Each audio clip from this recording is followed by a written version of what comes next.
ทั้งหลายญาติพี่น้องเปื้อนป้องสหายสาระบรรยายมีหลายบ่น้อยสารธรรมยามแรงจาริร่ำถ้อยขอเจิญฟังกอยก่อนเตอะโบราณสังขยาอ่านนับมันจะสุดซอยเสี่ยงหายไปอาตมาหม่อนน้อยได้สรงคงขวายสาระบรรยายฟังกันเตอะเจ้าเจิญฟังกันเตอะเจ้าขอกราบนอบน้อมยังกุลพระติทาไรรัตนะผ่านแพ้วพระเกี้ยวเจ้าต่างสามประการหมายมีพระพุทธพระธรรมพระสงฆ์อันเป็นสารณะที่เปิ่งของหมู่เฮาทั้งหลายขอกราบไหว้สาบุญญาปรมีธรรมท่านอาจารย์ท่านพระครูอภิวัฒนวิกรมผู้อำนวยการสถานีวิทยุมวลชนคลื่นสีขาวเพื่อชาวประชาเจ้าอาวาสวัดปากตังเจริญผู้ดำเนินรายการเสียงธรรมแสงอรุณและรายการอู้จ่าภาษาธรรมพร้อมไปด้วยพระเถรานุเถระครูบาอาจารย์พระสงฆ์องค์เนนด้วยความเคารพอย่างสูงสุดยิ่งครับผมสวัสดีเจเจแล้วก็ขอแสดงความนับถือสวัสดีลุงหนานป้อน้อยหนุ่มผาจ่อด้วยขอความผาสุขความเจริญในธรรมจงบังเกิดแก่คณะสัตยาญาติโยมศรัทธาสาธุชนคนดีเฮาทุกท่านวันนี้รายการสารธรรมยามบ่ายยามแรงช่วงธรรมะเพื่อชุมชนทางสถานีวิทยุมวลชนคลื่นสีขาวเพื่อชาวประชาปิกมาปะศรัทธาญาติโยมเหมือนเช่นเคยทางสถานีวิทยุมวลชนคลื่นสีขาวเพื่อชาวประชาและเครือข่ายเป็นประจำกู้วันอังคารตั้งแต่เวลา 15 นาฬิกาถึง 17 นาฬิกาหรือว่าบ่าย 3 โมงไปถึง 5 โมงแรงโดยมีตนตัวก้าวกับผมอาตมาภาพสามเณรรักปัญโยนันท์วัดสันเหมืองตำบลหนองล่องอำเภอเวียงหนองล่องจังหวัดลำพูนมาเป็นผู้ดำเนินรายการวันนี้ก็ปิกมาปะกันแถมแล้วเน้อศรัทธาญาติโยมเนาะโอ้ท่ามกลางบรรยากาศที่ฮ้อนระอุฮ้อนแตะฮ้อนว่าแล้วก็เสียงที่มันมากับความฮ้อนเนาะจันเจ้า จันเจ้าหรือว่าองครักษ์จักรจันทร์มีนักมีหนาเนาะศรัทธาญาติโยมว่าเดี๋ยวนี้นะไปจังใดก็สว่าเปิ้งมันบ่ได้กินอย่างแล้วศรัทธาญาติโยมว่า มันการมนต์แง่มนี่เปิ้นกลัวฝนตกลูกเปิ้นเอาครัวไปเอาโขนครัวเข้าห้อมเข้าหูเปิ้นอาจักจันนี่เมาไปห้องอยู่หั่นน่ะเมาห้องเพลงบ่ได้กินหยังผลสุดท้ายฝนตกมาเข้างอกมามดแง่มมันมีกลิ่นปะเลอะแล้วเนี่ยไปขอกินก็มดแง่มบ่ฮื้อก็เลยต้องกวงโคโลให้มันได้กินอย่างสักอย่าง น่ะจันเจ้าเนาะจันเจ้า ท่านเปามินี่มานะบังอาจ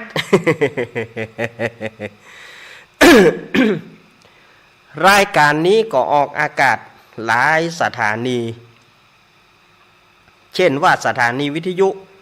คลื่นพระพุทธศาสนาการศึกษาและวัฒนธรรมวัดฝ่ายหินตำบลสุเทพอำเภอเมืองจังหวัดเชียงใหม่ 104.50 เมกะเฮิรตซ์โดยท่านโดยเมตตาธรรมของท่านอาจารย์ท่านพระครูสมุพิสุวัตรวรกิจโจเนาะเป็น ผู้อำนวยการแล้วก็แจ้งข่าวดีกับศรัทธาญาติโยมเนอะท่านสมัคร ยานาสีโลบัดเดียวเปิ้นได้เป็นท่านพระครูใบดีกาสมัครยานาสีโลแล้วเนอะเปิ้นจะลองพัดในวันที่21เมษาหลังปีใหม่เนอะเพื่อจะฉลองพัดยศเท่ากับท่านอาจารย์ท่านพระครูใบดีกาสมัครยานะสีโลเนอะเพิ่นได้เป็นพระครูใบดีกาป้ายแดงเลยเนอะใหม่ซิงนะ เราเพิ่นได้เป็นพระครูใบดีกาละท่านอาจารย์ท่านพระครูใบดีกาสมัครยานะสีโลเนาะแล้วก็สถานีวิทยุวัดพระบาทอุดมน้ำบ่อซาวาตำบลเบียงอำเภอฝางจังหวัดเชียงใหม่คลื่นสุมาเตอร์คลื่น100.25เมกะเฮิรตซ์โดยเมตตาธรรมของพระเดชพระคุณหลวงพ่อสุจิตตาดุรักษ์ด็อกเตอร์ท่านอาจารย์จำเริญโชติธรรมโมและก็ตุปีสุเทพผู้ควบคุมเสียงแล้วก็สถานีวิทยุมนเสียงธรรมตั้งอยู่วัดบุพารามตำบลจ้างเขิงอำเภอแม่แจ่มจังหวัดเชียงใหม่106.25เมกะเฮิรตซ์โดยพระเดชพระคุณหลวงพ่อมงคลวิสิทธิ์แล้วก็ท่านปรัตอุทัยอุทัยสถานีวิทยุบ้านทุ่งเรดิโอ 89.50 เมกะเฮิรตซ์อำเภอสันป่าตองจังหวัดเชียงใหม่โดยการถวายเวลาของโยมป่ออุดมแม่เทียมวันพุทธวงศ์สถานีวิทยุวัดศรีปันเงินเรดิโออำเภอสันป่าตองจังหวัดเชียงใหม่สถานีวิทยุแม่วางเรดิโออำเภอแม่วางจังหวัดเชียงใหม่สถานีวิทยุบ้านแป้นเรดิโอบ้านแป้นอำเภอเมืองจังหวัดลำพูนและสถานีวิทยุวัดบุญญาวาสวิหาร106.50จังหวัดลำปางวัดบุญญาวาสวิหารเนาะนี่ก็คือรายชื่อรายนามสถานีวิทยุต่างๆที่เปิดรับสัญญาณในภาคบ่ายนี้มาปะก่อนวันนี้เป็นวันอังคารที่26มีนาคมพุทธศักราช2567เดือน6เหนือเดือน4ใต้แฮมมันนี่2ค่ำวันนี้แฮมวันนี้2ค่ำพร้อมว่าเป็นวันอังคารก็แถมประเมินก็จะปีใหม่แถมแล้วสถาญาติโยมเฮ้ยปีใหม่ก็จะใกล้เข้ามาแล้วนะลางพ่องก็จะแปลงเข้าแคบแปลงเข้าแตนกันเนาะบัดเดี๋ยวนี้เปิ้นแปลงเปิ้นใจคาก่อนเนาะเปิ้นเอาตากคานะสมัยก่อนเขาม่วนเนาะเมื่อแม่เปิ้นหนุ่มๆเมื่อแม่อาตมาหนุ่มๆอยู่เปิ้นจังแปลงเข้าแตนเนาะเปิ้นเอาตากกับคาเนาะเขาลักไปเบาะกินข้าวแตนดิบ ลักกินข้าวแตนดิบเบาะเอาคาแม่ตาแปะอย่าคอนแซ่ไหลติดหัว ใกล้ปีใหม่นี่เปิ้นแปลงข้าวแคบแปลงข้าวแตนกันล่อโอ้แปลงข้าวแคบแปลงข้าวแตนกันบางตีเปิ้นก็แปลงอันอย่างก็ข้าวควบบางตีเปิ้นก็กำลังจะแปลงข้าวหนมทองม้วนเนี่ยเอาไว้ขายพ่องเปิ้นก็เกียมกล้วยไว้แปลงกล้วยฉาบเกียมกล้วยไว้แปลงกล้วยฉาบก็พ่องเปิ้นก็นั่งฟังธรรมตัวนั่งฟังรายการวิทยุตัวฝานมะม่วงกับน้ำพริกอ้อล้อตัวพ่องเปิ้นก็เอากับน้ำแห้ฝานศูนย์น้ำแห้ตัวบะผางบะหลอดโดโอ้เนาะมีความสุขความเจริญกันแต่นะบัดเดียวมันจะมีว่านั่งกินส้มกันเป็นวงเนาะเดี๋ยวนี้หน้าส้มนะยามส้มพ่องก็ตำบะม่วงกินพ่องก็ฝานเอาฝานแล้วเอาตากแดดให้หน่อยมันโยมดิมันลำดิหรอฝานแล้วตากแดดไว้ เมื่ออาตมาน้อยๆนี่ป้อนี่จะเนี่ยเปิ้นบ่ใจฝานเลยกินเลยนะเปิ้นฝานแล้วเปิ้นจะเอาไปตากแดดแถวกำก่อนบะม่วงนี่นะฝานแล้วเปิ้นไปตากแดดแถวกำให้มันโยม เปิ้นว่ามันลามดีเฮ้หรอเมื่อแต่ก้อนเมื่อป่ออาตมาเปิ้นมีอยู่เมื่อเปิ้นหนุ่มๆอาตมาเป็นละอ่อนเนาะเฮาฝานเลยกินเลยนี่เปิ้นบ่สู้เปิ้นเอาไปตากแดดให้ก่อนเปิ้นสูนพริกสูนหยังแล้วเปิ้นไปตากแดดเอาให้มันโยมแล้วเปิ้นก็ก้อยเอามากินบัดเดี๋ยวนี้บะผางเนาะบะผางดองนี่นะบะผางส้มนี่นะเอาบะผางหวานมาดองมันก็บะใจตีเปิ้นน่ะวะมันก็บะล้ำบะผางนี่ต้องส้มๆถึงเอาดองได้เปิดซอยขายสมัยตะก้อนอาตมาเป็นละอ่อนเนาะเปิดขายส้ม108เนาะส้ม108นะเปิ้นมีบะผางบะยมอย่างซูนกันถุง25ต่างสมัยอาตมาเป็นละอ่อนนะถุง25ต่างเมินมาหน่อยถุงบาทเดียวนี่ถุง5 บาทสุมาต้องเหมือนเจ้าใครว่าเนาะน้อยเหลือ25ต่างแต่ก่อนเดี๋ยวนี้เผลอ10 บาทพุ่นละก้าส้ม108นะแต่ก่อนนี่มันมีศูนย์กันหรอถุงหนึ่งบะเล่นนะปะผางบะหลอดน้ำหวานเนาะสมัยก่อนน้ำหวานแท้ๆนะ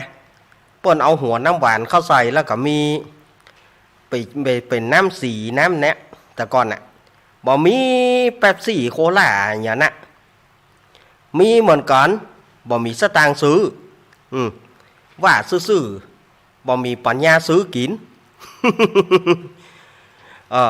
อันโคกขวดเนี่ยเป๊ปซี่ขวดใหญ่ๆโคกขวดใหญ่ๆน่ะ10 บาทอาตมาเขาเป็นละอ่อนนะแล้วลองลงมาขวดเกิงนั่น5 บาทวิตามิน2 บาทเกิงเดิมทีวิตามินนะ2 บาทเมินข้ามหน่อยวิตามิน2 บาทเกิงวิตามิวค่ะนะวิตามินนั่นนะบาเดียวมันจะได้วะบาเดียวเต้าได้บอกว่านะวิตามินนั่นนะถ้าจะบ่ได้ละบาเดียวไป10 บาทพุละก้าเนาะสมัยก่อนเนี่ยอาตมาเขา2 บาทเกิงอันสุมาเตอใกล้ปีใหม่นี่เปิ้นสาวขายครัวเนาะถ้าสาวขายนี่3 บาทวิตามินนะถ้าสาวขาย3 บาทเป๊ปซี่6 บาทนี่หรอยังหูปูนก็เฮามันข้ามวอดก็หรอเฮาเป็นบ่าวเฮาเชียวชวนชิมหรอสถาญาติโยมว่าเฮาเป็นบ่าวนี่เฮาเชียวชวนชิมหรอเอี่ยวจิมเอี่ยวกินของเปิ้นไปมีตังก็ซื้อมีตังก็ซื้อมีตังก็อดเอา สมัยก่อนเนี่ยมีตังมาได้กินนะเป๊ปซี่ขวด5 บาท6 บาทนี่โนเวสเวิร์นเวอร์อย่างที่อาตมาว่าตะเกียมีสตางค์ซื้อถ้าซื้อยังเก่งกับแม่เอาสตางค์เฮือเหี่ยบ้านไปซื้อน้ำหวานเหี่ยบ้านไปซื้อน้ำหวานกินเหี่ยบ้านตานะในปีใหม่นะในปีใหม่สถาญาติโยมว่าอาตมานี่ไปถ้าใกล้ปีใหม่นี่ไปรับจ้างนี่รับจ้างห้องเพลงนะอาตมานี่เอาหมดนะอีป่อยแม่เหยจะสเล็กสะหน่อยเมื่อใดรับจ้างห้องเพลงได้ตังเปิ่นฮื้อ50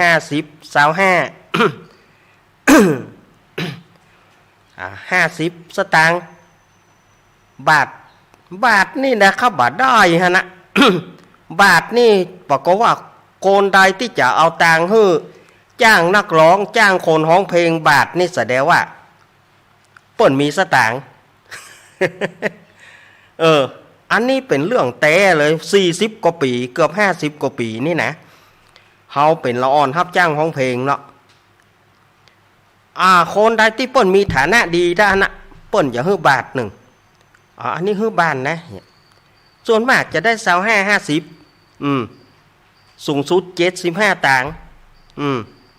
ได้มาหมดอันตมาเอานะไว้เอี่ยวปีใหม่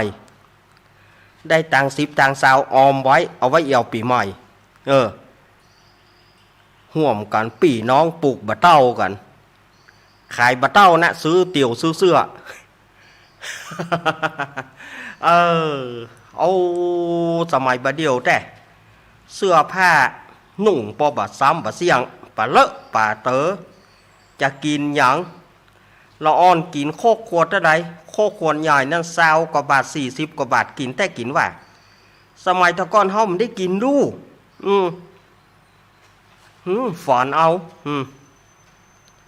อาตมาจำได้เมื่อเป็นละอ่อนข้าอยากกินไอติมแม่ฝานบะแตงซุกนี่นะแคนตาลูกนี่นะ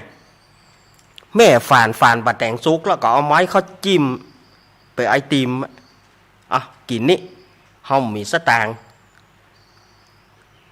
อาตมาฝาได้อี้นี่น้อยใจตัวเก่านะ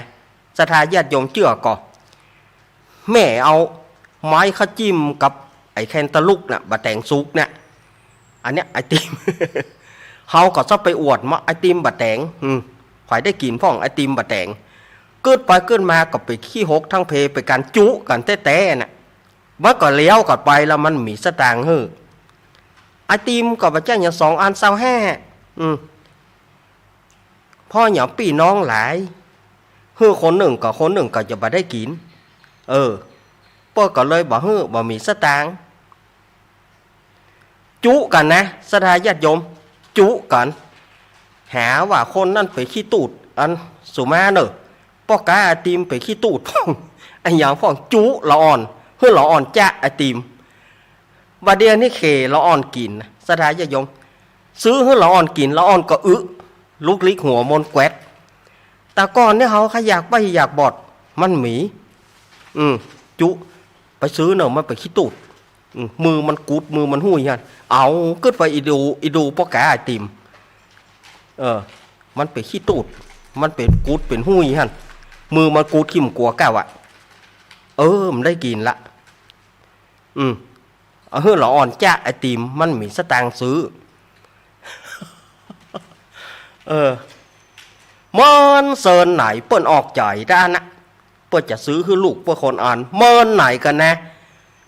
เมินไหนก่อนเมินเซินไหนก่อน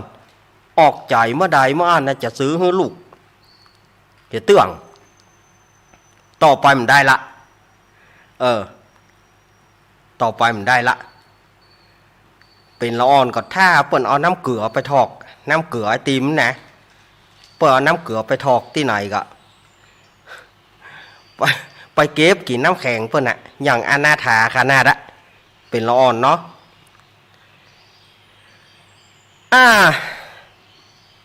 สเปเหระปกินนากะยามบ่ายยามแรงอู้ไปขี้เก่าขี้หลังอู้ไปก็กัดอกไปติ๊กๆแต่อันนี้ก็แจ้งกับงานอาตมาเนอะจะถึงแล้วนะวันจันทร์หน้าแล้วเนอะงานอาตมาภาพงานวัดสันเมืองตำบลหนองร่องอำเภอเวียงหนองร่องจังหวัดลำพูนจะมาถึงแล้วงานประเพณีส่งน้ำพระธาตุเจดีย์พบโชคทวีสลีสันเมืองกับท่านอาจารย์วิทยุทั่วไปวิทยุใกล้ๆยามหมี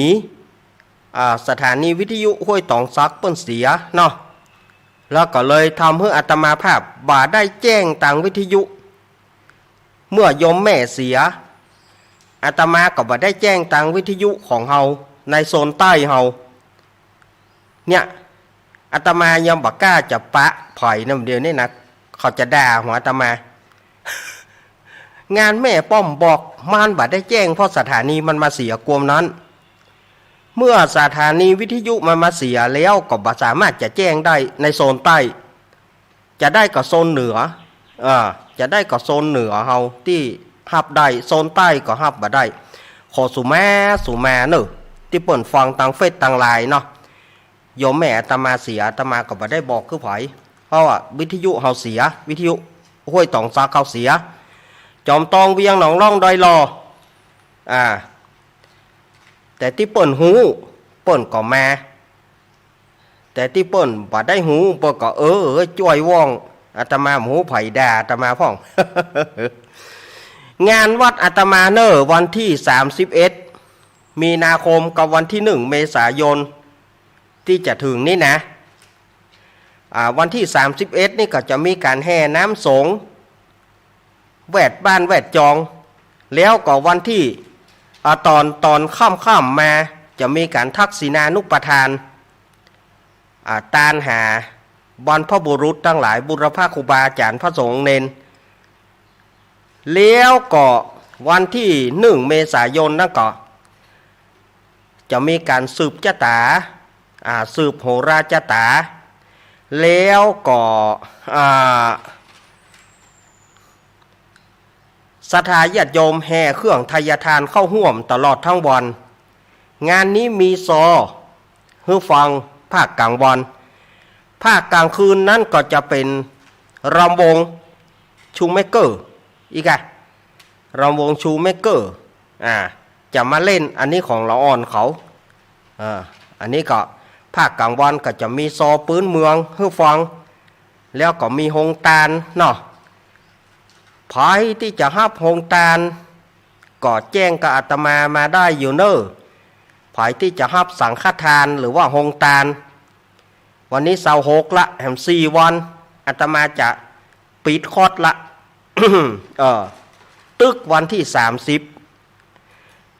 ตึกวันที่30ถ้าไผจะอยากจะร่วมบุญกับอาตมาก็ตานอยู่เนอะ089 214 0135 089-214-0135 และ 083-761-1775 083-761-1775อาตมาจะฮับสถาญาติโยมจะฮับสั่งกาฮับพัฒหารกาฮับเป็นโฮงทานพัฒหาร500 บาทโฮงทาน500 บาทโฮงทานกับพัฒหารนี่นะ500 บาทถ้าว่าสังฆทาน300 บาทถ้าไผจะ ห่วมบุญห่วมกุศล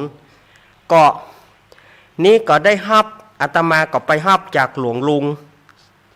ชัยวัดหรือว่าตู้ลุงยองมาตะกี้อาตมาขึ้นไปบนดอยปุ่นตะกี้ไปฮับหลวงลุง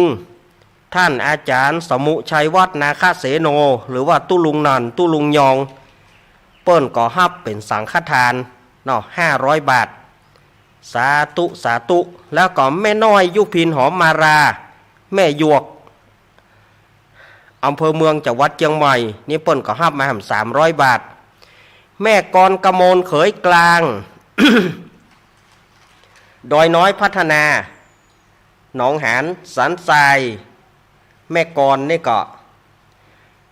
แม่กรนี่ก็เปิ้นก็เป็นทีมงานของธรรมะคลายเครียดเนาะแม่กรกมลเขยกลาง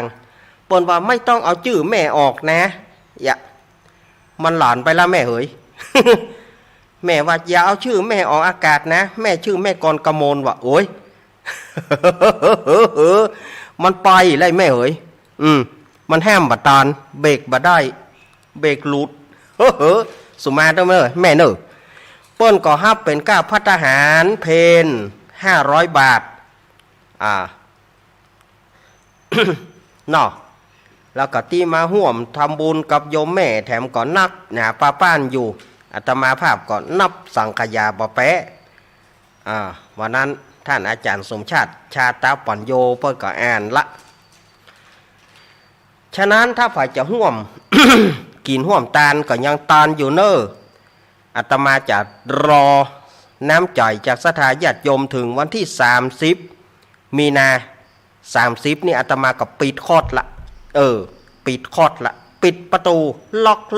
กปิดประตู บัดเดี๋ยวนี้ไผมาเคาะได้อยู่นะก็เปิดประตูรับอยู่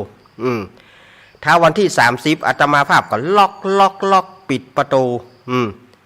เพราะว่ามันหมดคอร์สแล้วและอาตมาก็จะได้เก็บรวบรวมสังฆทานต่างๆเอาให้กรรมการวันที่31ก็จะได้จัดแต่งดากันละพายจะมาห่วมไผ่บ่ได้มาวันงานจะมาก่อนก็ได้หลังก็ได้เนอะไผ่ที่บัสะดวกที่จะมาในวันงานจะมาก่อนก็ได้หลังก็ได้ต้อนรับทุกเมื่อบัดเดี๋ยวนี้ศรัทธาญาติโยมก็กำลังเนี่ยเสาไฟเสาหยังแปลงกันอุตลุด แปลงกันอยู่ตึงวันศรัทธาญาติโยมเนี่ยกินเลี้ยงกันตึงวันเนี่ยกินเลี้ยงกันเลี้ยงหมูเดียวกันนั่นนะ มีอย่างก็แกงไปมีอย่างก็กินกันไปแกงผักหวานพ่องแกงบะทั่วพ่องเนี่ยอย่างกินกันไปเนี่ยนะศรัทธาญาติโยมช่วยกันเนาะนี่ก็อนุโมทนาบุญกับศรัทธาญาติโยมทุกท่านเนอะเนาะถ้าไผจะห่วมเนาะปีเก่าจะไปแล้วปีใหม่เกี้ยวจะมาฮอดมาเติงอังการหน้าถ้าอาตมาได้มาเนอะอังการหน้าศรัทธาญาติโยมคนเฒ่าคนแก่เกียมปอนเนอะยายพรป่อนปอนเนอะอังการหน้าเนาะจะให้ศรัทธาญาติโยมเปิดสายศรัทธาญาติโยมนั่งเลยให้ป่อนปอนป่อนปอนปีใหม่นะบ่จะอวยปอนนะป่อนปอนปีใหม่เตื่อว่าลูกหลานอีแม่อยู่กรุงเทพกะอยู่ไกลกะอยู่ตังใดที่มันไกลกะบ่สามารถจะมาได้ก็ป่อนปอนผ่านอากาศเทือกเขาเนอะแม่เนอะปอนปีใหม่เนาะปีใหม่เก่าละล่วงพ้นไปแล้วปีใหม่เกี่ยวยอดพญาวรเนี่ยจุจอดหลอดเติงตานบัดนี่หมายมีนายนางไอ้อย่ามัวนายนั้นนางนี้อีเนาะ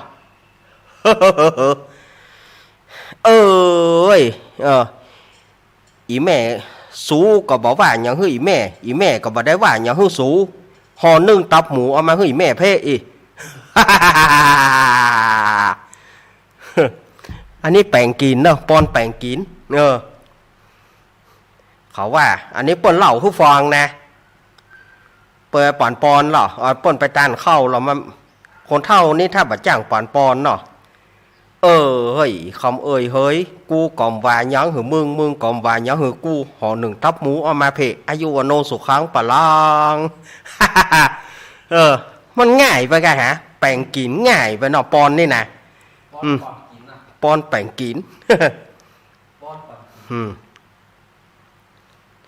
ถ้าอูถึงปอนนี่นะอาตมาอันนี้อาตมาก้อนก้อยเอาเพลงที่เปิ้นแต่งมาเพลงของป่อวีรพลคำมงคลเปิ้นเคยแต่งเอาไว้ว่าอุ้ยเปิ้นอายุ80ปลายอันนี้เพลงเปิ้นแปลงป่อครูวีรพลคำมงคลเปิ้นแต่งเอาไว้ว่าปอนของอุ้ยอีหรอ ปอนของอุ้ยแต่ก่อนที่จะไปถึงนั่นก็งานบ้านดอนตานเนอะ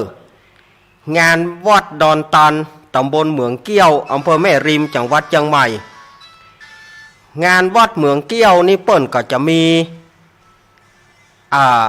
งานตานเสนาสนะต่างๆเปิ้นจะฉลอง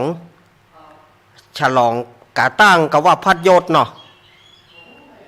ของท่านพระครูวินัยธรนันทวัฒน์เนาะเปิ้นจะมีงานถวายเสนาสนะต่างๆก็คือวันที่6ที่7เนอะวันที่6กับวันที่7เปิ้นจะมีงานฉลองที่วัดดอนตานตำบลเหมืองเกี้ยวอำเภอแม่ริมจังหวัดเชียงใหม่อันนี้ก็อาตมาภาพก็ในทีมงานของในคนของทีมงานธรรมะคลายเครียดโดยการนำของโยมปี่พิสมัยสุริโยดรเปิ้นก็ตังวัดเปิ้นจะมีงานวันที่6กับวันที่7เมษายนเนอะเสาร์อาทิตย์เนาะเสาร์อาทิตย์เจิญจวนคณะศรัทธาญาติโยมไปร่วมกินร่วมทานกันเนอะที่วัดดอนตานตำบลเหมืองเกี้ยวอำเภอแม่ริมจังหวัดเชียงใหม่แล้วก็วันที่20กับ21ก็วัดฝ่ายหินเนอะสถานที่ตั้งสถานีวิทยุ104เปิ้นก็จะมีงานประเพณีส่งน้ำกู่ของหลวงพ่อพระเดชพระคุณหลวงปู่มอนครูบาโสภาเนาะเปิ้นจะมีงานประจำปีแล้วก็ฉลองพัดยศพระครูใบดีกาสมัครยานะศรีโล เพิ่นจะมีงานตัวเนออันนี้ก็แจ้งกับสถาญาติโยมเดี๋ยวโยมปี่โหประกาศก็งานห้องตัวงานเปิ้นป้อมอู้แต่กะเนาะมันกึดใจได้ก็ว่ากันไปก่อนเนาะ งานเฮาก็สุมาเนอะอันนี้งานที่อยู่ในมือนี่นะงานที่อยู่ในมือนี่นะอาตมาจะเอางานที่อยู่ในมืออาตมาเนี่ยงานที่ก่อยมืออาตมาจะบอกว่าเตื้อเพราะต้องฟังจากท่านครูบาอาจารย์เอาเพราะบางงานพอสถานีวิทยุสายใต้มันบอกออกเนี่ยอาตมากับโจนายพลโจนแต้มเหมือนกันพอสถานีวิทยุสายใต้บ่มีมันก็เลยอาตมาก็ถือว่าตกสำรวจตกข่าวตกข่าวว่างานไหนพ่องมาก็เลยตกข่าวไปบางงานเอาที่มันใกล้ๆที่เฮาหูนี่ก็แล้วกันอย่างวัดอาตมาภาพ31กับ1เมษายนงานวัดดอนตันวันที่6-7เมษายนแล้วก็งานวัดฝ่ายหิน21เมษายนอันเนี้ยที่มันใกล้ๆมือนี่ก่อนงานอันใดที่อาตมายังบอกว่าอาตมาจะขอประกาศเตื้อถ้าประกาศไปมันจะบ่ถูกแล้วครูบาอาจารย์จะตำหนิหัวครูบาอาจารย์เพื่อจะตำหนิหัวว่าตัวหูบาเตะแล้วเอามาว่ามันบางงานอาตมาขอสุมามันบางงานอาตมาบอกหูเนาะถ้าวิทยุมันดังอีอาตมาก็ไม่มีปัญหาแต่วิทยุสายใต้เฮามันบ่ดังเตื้อถามว่าเมื่อใดก็บอกหูฟังไปเรื่อยๆเตอะมันดังก็ไปว่าได้ยินนะ เนาะมันพงเมื่อใดก็ไปว่าได้ยินนะเอาด้านนะอาตมาก็บอกหูเรื่องเตื้อเนาะ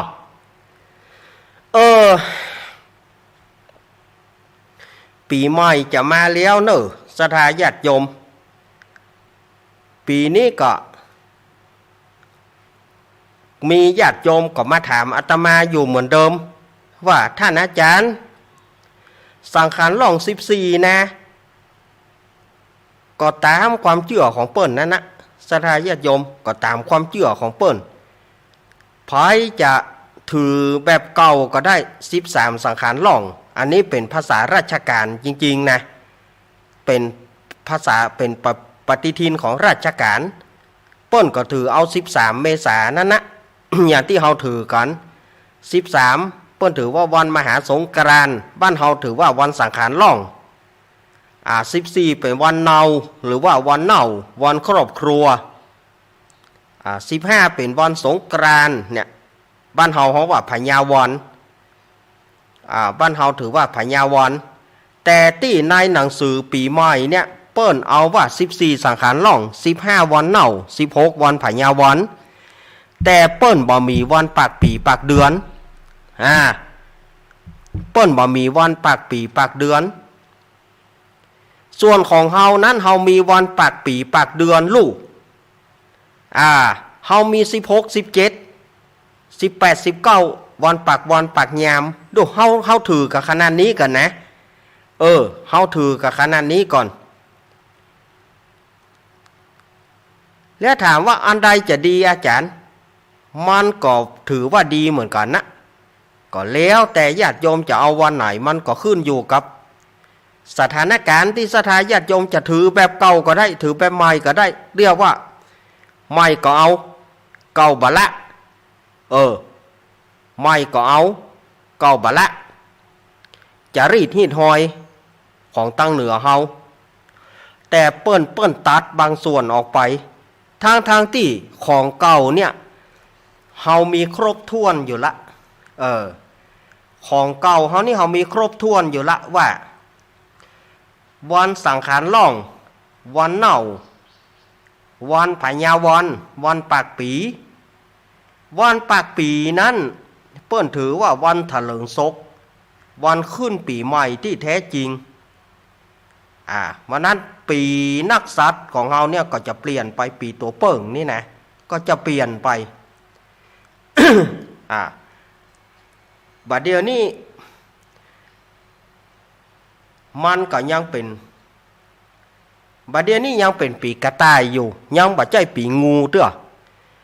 วันที่16เนี่ยมันจะเข้าเปลี่ยนปีนักษัตริย์เป็นปีกระต่ายเป็นปีงูหลวงปีมังกรทองปีนาคปีมะโรงโดยแท้จริงนะปีมะโรงโดยแท้จริงนี่แต่ตอนนี้ถ้าไผเกิดตอนนี้ยังเอาปีกระต่ายอยู่ยังบ่ใจปีมะโรงเตื้อจนถึงวันไผเกิดวันที่16ไปต้นไปนั่นน่ะจะได้ไปเปลี่ยนเป็นปีกระต่ายปีงูหลวงปีมะโรงโดยแท้จริงนะอันนี้ตามปกตื่นล้านนาเฮาบางตำราบอกวันอย่างบางตำราบอกวันอาทิตย์มีเคราะห์แต่อาตมาเอาในธรรมพื้นเมืองวันศุกร์คนเกิดวันศุกร์จะมีเคราะห์คนเกิดวันเสาร์จะมีโชค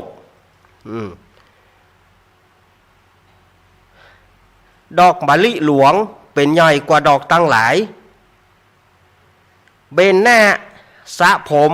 ดำหัวเนี่ยเบนหน้าไปทางทิศตะวันตกเพราะว่าสังขารจะล่องจากตะวันออกไปตะวันตกนางสังขารมือขวาถือค้อนเหล็กต่อสวก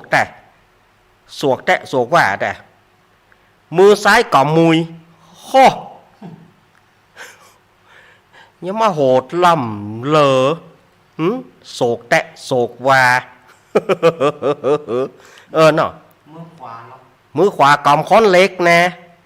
มือซ้ายกอมมุยขี่งัวลูกจากโหนวันออกไปโหนวันตกเอาปีนี้เปิ้นว่าไฟจะไหม้บ้านไหม้จองระวังให้ดีเนอะไฟจะไหม้สมณะนักบวชตั้งหลายนี่นะบอกว่านักบวชศาสนาไหนนะเปิ้นว่าสมณะชีพราหมณ์ตั้งหลายจะตายไปจำนวนนักอาจารย์ไปแจ้งกับอันนี้บัดใจว่าตมาแจ้งนะนายตามนายธรรมปื้นเมืองอันนี้ส่งปีใหม่เปิ้นว่าไว้อย่างอันบัดใจตมาแจ้งไผนะอันนี้เปิ้นว่าอย่างอันว่าสมณะคือนักบวชทั่วไปเนี่ยนักบวชเนี่ยจะตายจำนวนนักเขาก็เสียวสลังว่าแต่เขาก็กลัวมันก็รู้ ฝนหัวปีน้อยกลางปีห่างปีจะนักควรเข้าอยู่ไม้บะเป้าคนเกิดวันศุกร์จะมีเคราะห์คนเกิดวันเสาร์จะมีโชควันอาทิตย์เป็นวันอาทิตย์เป็นวันอะไรอย่างก็วันอาทิตย์เป็นวันอาทิตย์บดีวันจันทร์ธงชัยอังคารโลกาวินาศอันนี้เอาตามในธรรมพื้นเมืองว่าอาตมาบัดได้ตัวหนังสือปีใหม่ว่าก็ไปเขียนเตียนเหียสะดอข้อปู่จาโจกเนอไผก็ไปเขียนเตียนขอป้อน้อยป้อแหนนป้ออาจารย์เขียนเตียนสะดอข้อปู่จาโจกเขียก็จะหายวันนั้น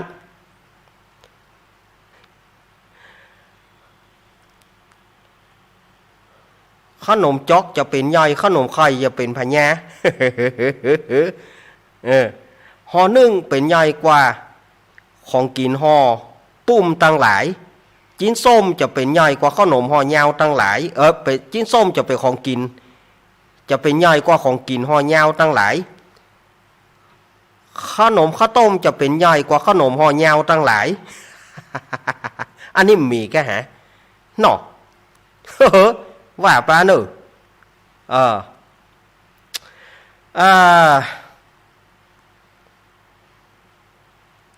มันใกล้การใกล้งานสมัยบัดเดียวนี่มันบัดตะไดแล้วปีใหม่ไผก็บ่ใครหยังแต่ปีนี้ท่านนายกเศรษฐาท่านนายกเศรษฐาเปิ้นว่าปีนี้จะเอาปีใหม่ให้มันใหญ่กว่าแต่ก่อน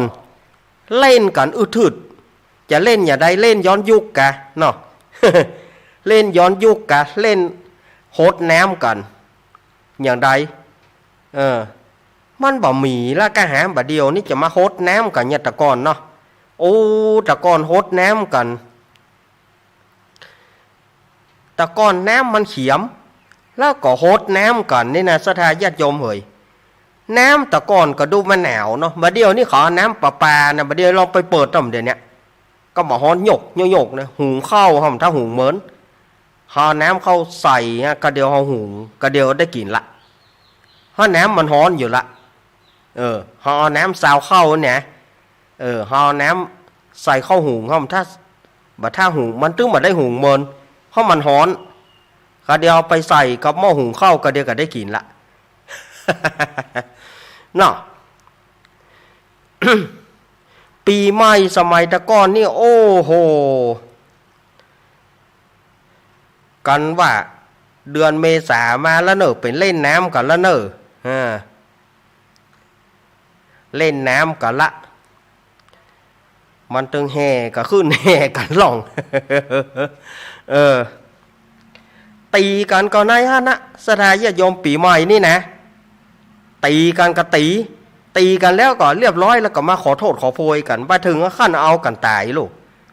บัดเดี๋ยวนี้ตือเอากันตายกันยังเนี่ยแต่ก่อนนี่ตีกันแล้วก็แล้วขอโทษเถอะไปแฮกกับพิษแฮกกับเมาแฮกกับเมาเลี้ยวกับไปท้ายกับมากอดคอกับเล่นใหม่สมัยแต่ก่อนอันหรอเตื่อกินเหล้าปอนะคิงกะแฮนะไปมาตักกันมันหันหน้ากับก็อดบ่ได้เนี่ยเตื้อบ่หันแน่ก่อนนี่ยังถามไอ้วอกนั่นมากะ จองเปิ้นแล้วนายยังถามอยู่นะไอ้วอกนั่นมากะถามกันอยู่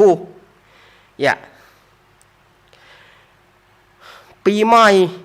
เทศกาลสงกรานต์เทศกาลปีใหม่ตามตะกอนนี่โอ้อย่างที่อาตมาว่าแต่แกเปิ้นทอดข้าวแคบจืนข้าวแตนกันทอดข้าวแคบข้าวแตนกันเนาะแม่กรรู้จักจืนไหม ถามแม่กรกมลเนาะจืนคืออะไรท่านอาจารย์จืนก็คือทอดข้าวแคบข้าวแตนน่ะข้าวแตนนี่ภาษาภาคกลางเพราะว่าขนมนางเล็ดอีเนาะบ้านเฮาว่าข้าวแตนข้าวแคบนี่เปิ้นฮ้องใหญ่พุ่นน่ะ ข้าวแคบอีเนาะเฮาก็บ่ได้ยินเพราะว่าข้าวแคบเนาะแต่มีเจ้าหมู่อาตมาว่ามึงส่งข้าวควบมาให้กูกินหน่อยนะ มึงส่งข้าวควบมาให้กูกินหน่อยโปรดโทเพื่อถึงมันก็ไปมีเหลวหมดอะกะซ่อหาที่กินบ่ได้เฮ้อสมัยตะก้อนเล่นการละเล่นอีโจ่งนะสมัยตะก่อนเนาะเล่นอีโจ่งพ่องเล่นบ้าเข้าถ้ำพ่องเล่นบักกรพ่องปีใหม่นี่นะโอ้เปิ้นเล่นกันม่วนนะบ้าเข้าถ้ำกับบักกรเนี่ยอาตมาบัตานเปิ้นเกิดมาบัตานเกิดมาช้าไปหน่อยบัตานเปิ้นเล่นหรอกบักกรหน่วยบักกรแล้วก็อาตมาก็ตึงบอกฮู้ว่าเปิ้นเล่นอย่างใดคนจริงเปิ้นก็อ้วเปิ้นเอาโจ่งกันไปโจ่งกันมาอาตมาก็บ่สามารถจะอธิบายได้เพราะว่าเฮาบ่ตานในยุคนั้นหน่วยบักกรการเล่นบักกรแต่ว่าที่อาตมาฮู้นี่ก็มีอยู่เล่นอีโจ่งเล่นอีโจ่งสตางค์แล้วก็อีโจ่งอีมักศรัทธาญาติโยมไผฮู้จักอีมักก็ถ้าอู้ว่าการเล่นอีมักนี่มันก็เหมือนกับจ่งสตางค์นะอีมักนั่นมันทำมาจากดินขอกับเบื้องดินขอที่มุงหลังคานั่นนะเปิ้นเอามาตุบแล้วก็ให้มันเป็นรูปเหรียญน่ะเปิ้นมาตุบแล้วมันให้มันเป็นรูปเหรียญเปิ้นฮ้อว่าเหรียญอีมักมันมีอีโจอีเปิ้นฮ้อว่ามันมีอีตอยอีจอมอีแอบอีหรออีมักนั่นนะเหรียญอีมักนั่นเปิ้นก็โจ่งเหมือนโจ่งสตางค์นะคุดหลุมแล้วก็โจ่งเพราะว่าอีมัก อีม็อกนะมาทำมาจากกระเบื้องดินขอเอามาตุบให้มันโมนเหมือนเหรียญนะบัดเดียวหาเป็นยาเนอะหาเป็นยาบ่มีหาเป็นยาเตอะเล่นอีม็อกนะมีไผจ้างละมามีไผหูจักอาตมานะคงจะรุ่นสุดท้ายแล้วที่ได้สัมผัสเล่นอีม็อกนี่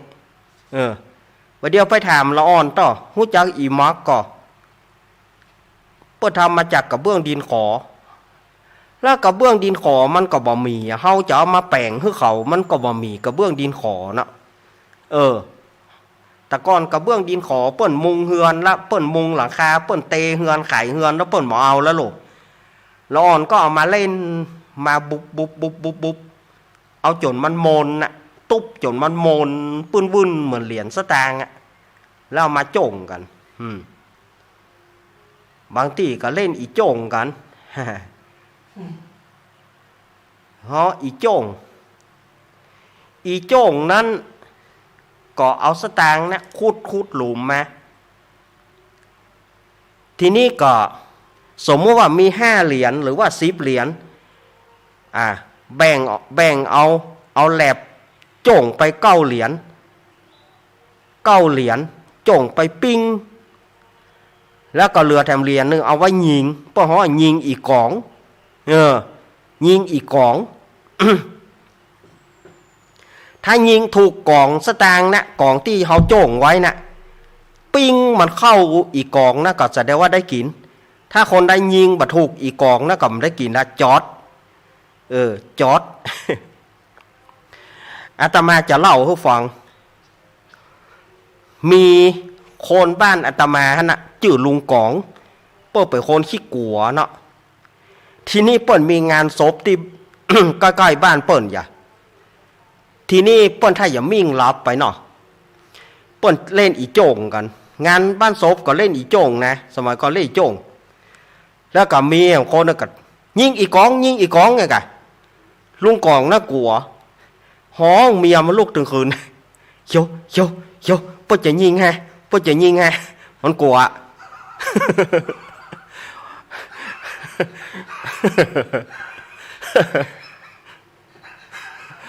มารับมานอนนะแม่เขียวเนาะเมียเปิ้นนะก็ไผทำให้ยิงสู้หันเขายิงเขายิงอีกองยิงกองอ่ะแปลว่าเปิ้นเล่นอีโจ่ง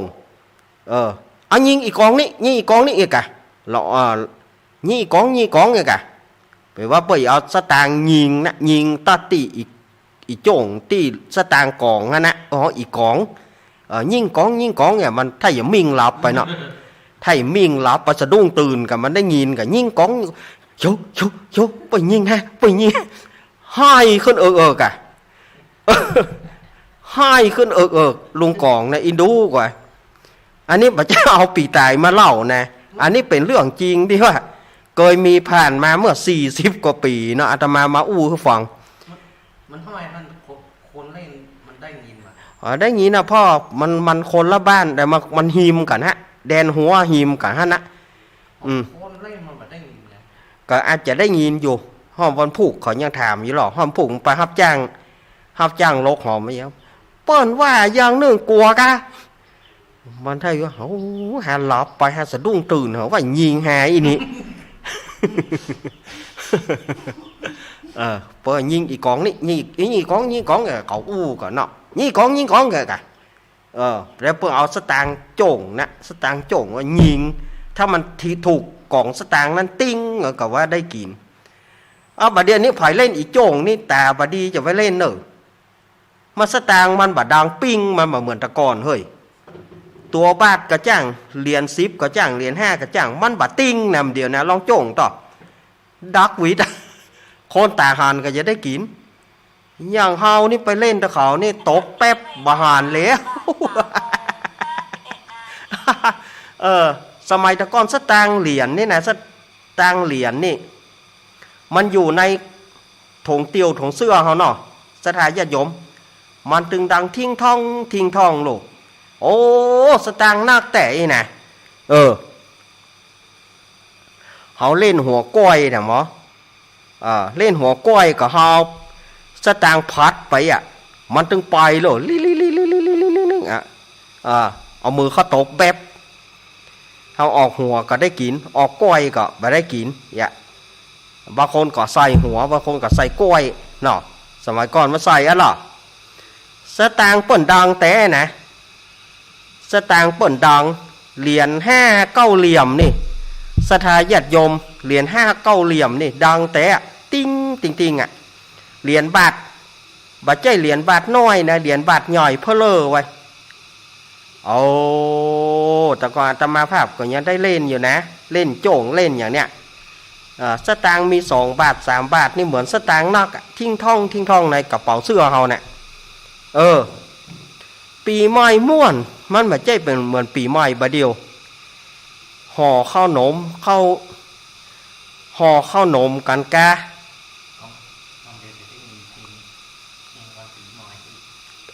อันอย่างกานี่นะเดี๋ยวนี้เพลงปีใหม่ก็มาแล้วเนอะก็เดเจจะเปิดเพลงปีใหม่นะแม่อบเชยเวียงพิงเปิ้นทำไว้เกือบ40 ปีละเพลงของแม่อบเชยเนี่ยได้กินอยู่นะตะหอดประเดียวจนเปิ้นไปอยู่ไหนอยู่เบาแล้วแม่อบเชยเนาะหมอหูเราประเดี๋ยวเปิ้นไปอยู่ทางใต้ปะแต่ว่าเพลงเปิ้นทำไว้ชุดหนึ่งทำไว้เป็นอัลบั้มหนึ่งแล้วก็ทำเนี่ยถ้าถึงปีใหม่มาคนเอามาออกมาเหมือนกับสุนทราภรณ์น่ะเพลงของสุนทราภรณ์ถ้าช่วงลอยกระทงก็เอาเพลงของสุนทราภรณ์มาเปิดเพลงปีใหม่ก็เอาของสุนทราภรณ์มาเปิดสงกรานต์ก็เอาเพลงของสุนทราภรณ์มาเปิดมันตึงเปิงกันกู้แน่หรอสุนทราภรณ์เนาะเพลงเกี่ยวกับปีใหม่นี่นะมาแล้วเนอะสถาญาติโยมได้ยินเสียงสว่านี่นะบัดใจเสียงอย่างเนอะจันเจ้าองครักษ์จักรจันทร์มันอยู่ต้นไม้หน้าห้องส่งนี่ที่ฟังเสียงสว่านี่นะมันใจเสียงอย่างอื่นเนอะจะวิทยุรู้กำใจนะจันเจ้าจันเจ้า สถาญาติโยมว่าเดี๋ยวไผจะฟังละครวันนี้ก็เดี๋ยวลุงอ้ายอย่าตายหิวผมละเนอะไผจะฟังลุงอ้ายอย่าตายหิวผมละลุงอ้ายซ้อหาตีก็เดี๋ยวได้จะเล่นละครให้ฟังเนอะวันนี้ลุงอ้ายว่ากูกินแหนงโทษอีนี้บอกหูตัวเพิ่นบอกจะไปลู่จะไปเหี่ยวคับเหี่ยวบาว่าสถาญาติโยมเสียโดนสาวยับเต้นตายกันยองบอกว่าก็เดี๋ยวถ้าฟังลุงอ้ายกันแล้วกันบัดตายก็ป่วยเนอะลุงอ้ายเนอะ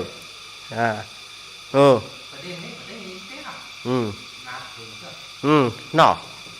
มันได้ยินเตื้อเพราะว่าสถานีสายใต้มันได้ยินแต่บาดเดียวนี้ไผ่กินบะยมซิบพ่องฮะ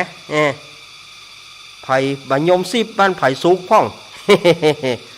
หรือว่าบะพางบ้านไผ่ซุกพ่องเนาะน้ำพริกจิ้มบะพางกันกินไป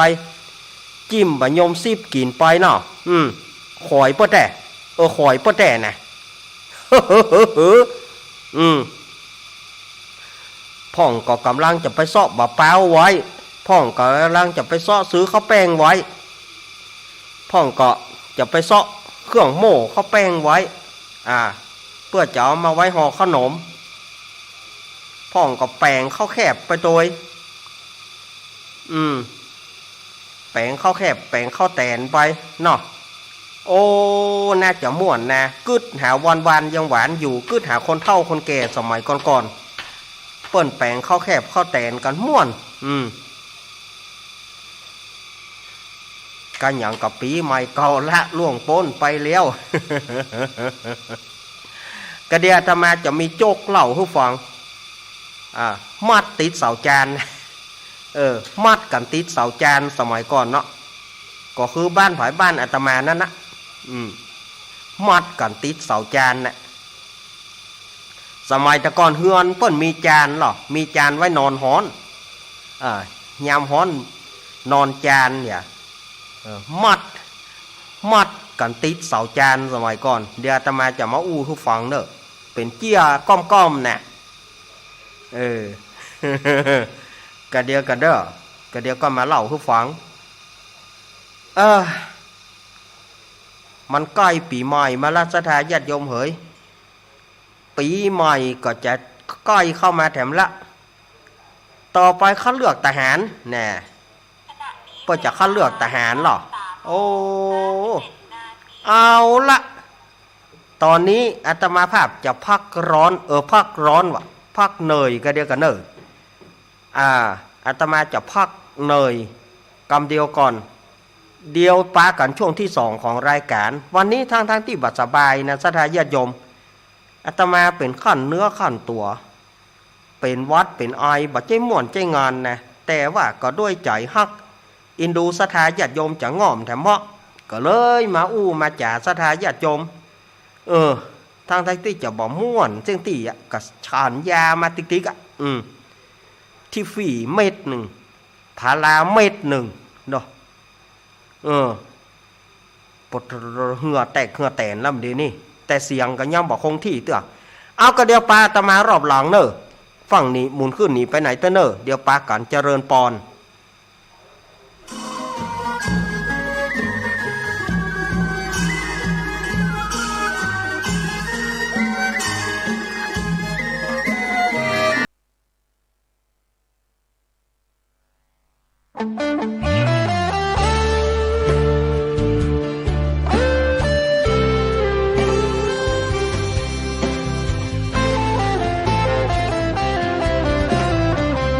เจ้ามามือเปล่าจะเอา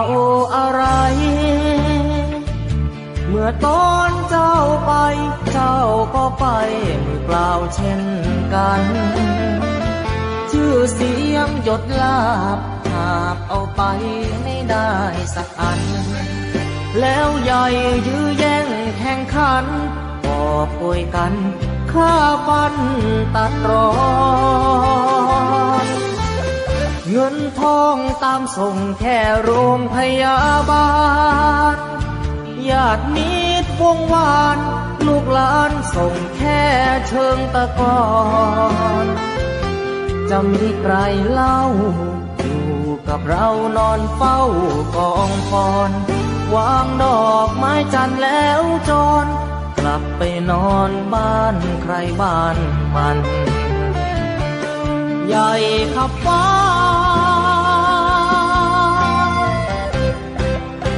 แต่ยังเล็กกว่าฟ้าลงตึกโตโอทงสุดท้ายนอนลงเหมือนกันไปไม่กลับหลับไม่ตื่นฟื้นไม่มีวันชีวิตหลังความตายนั้นนรกสวรรค์ยังรอ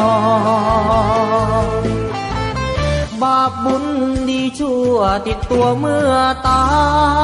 ยเงินทองมากมายคนเอาไปไม่ได้หรอกน้อ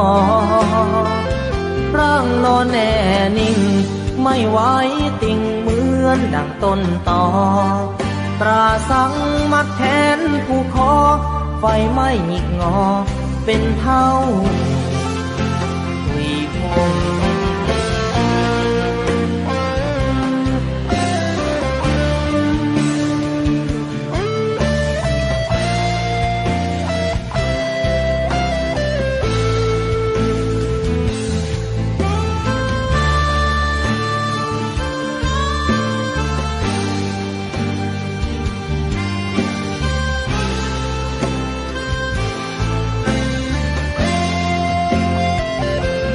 ใหญ่ขับฟ้า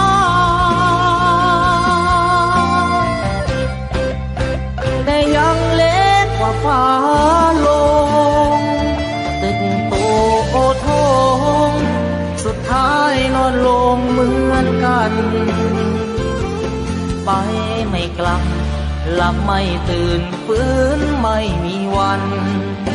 ชีวิตหลังความตายนั้นนรกสวรรค์ยังรอบาปบุญดีชั่วติดตัวเมื่อตายเงินทองมากมายคน เอาไปไม่ได้หรอกน้อร่างนอนแน่นิ่งไม่ไหวติ่งเหมือนดังต้นตอตราสังมัดแขนผู้คอไฟไหม้หิกงอเป็นเท่าคุยพง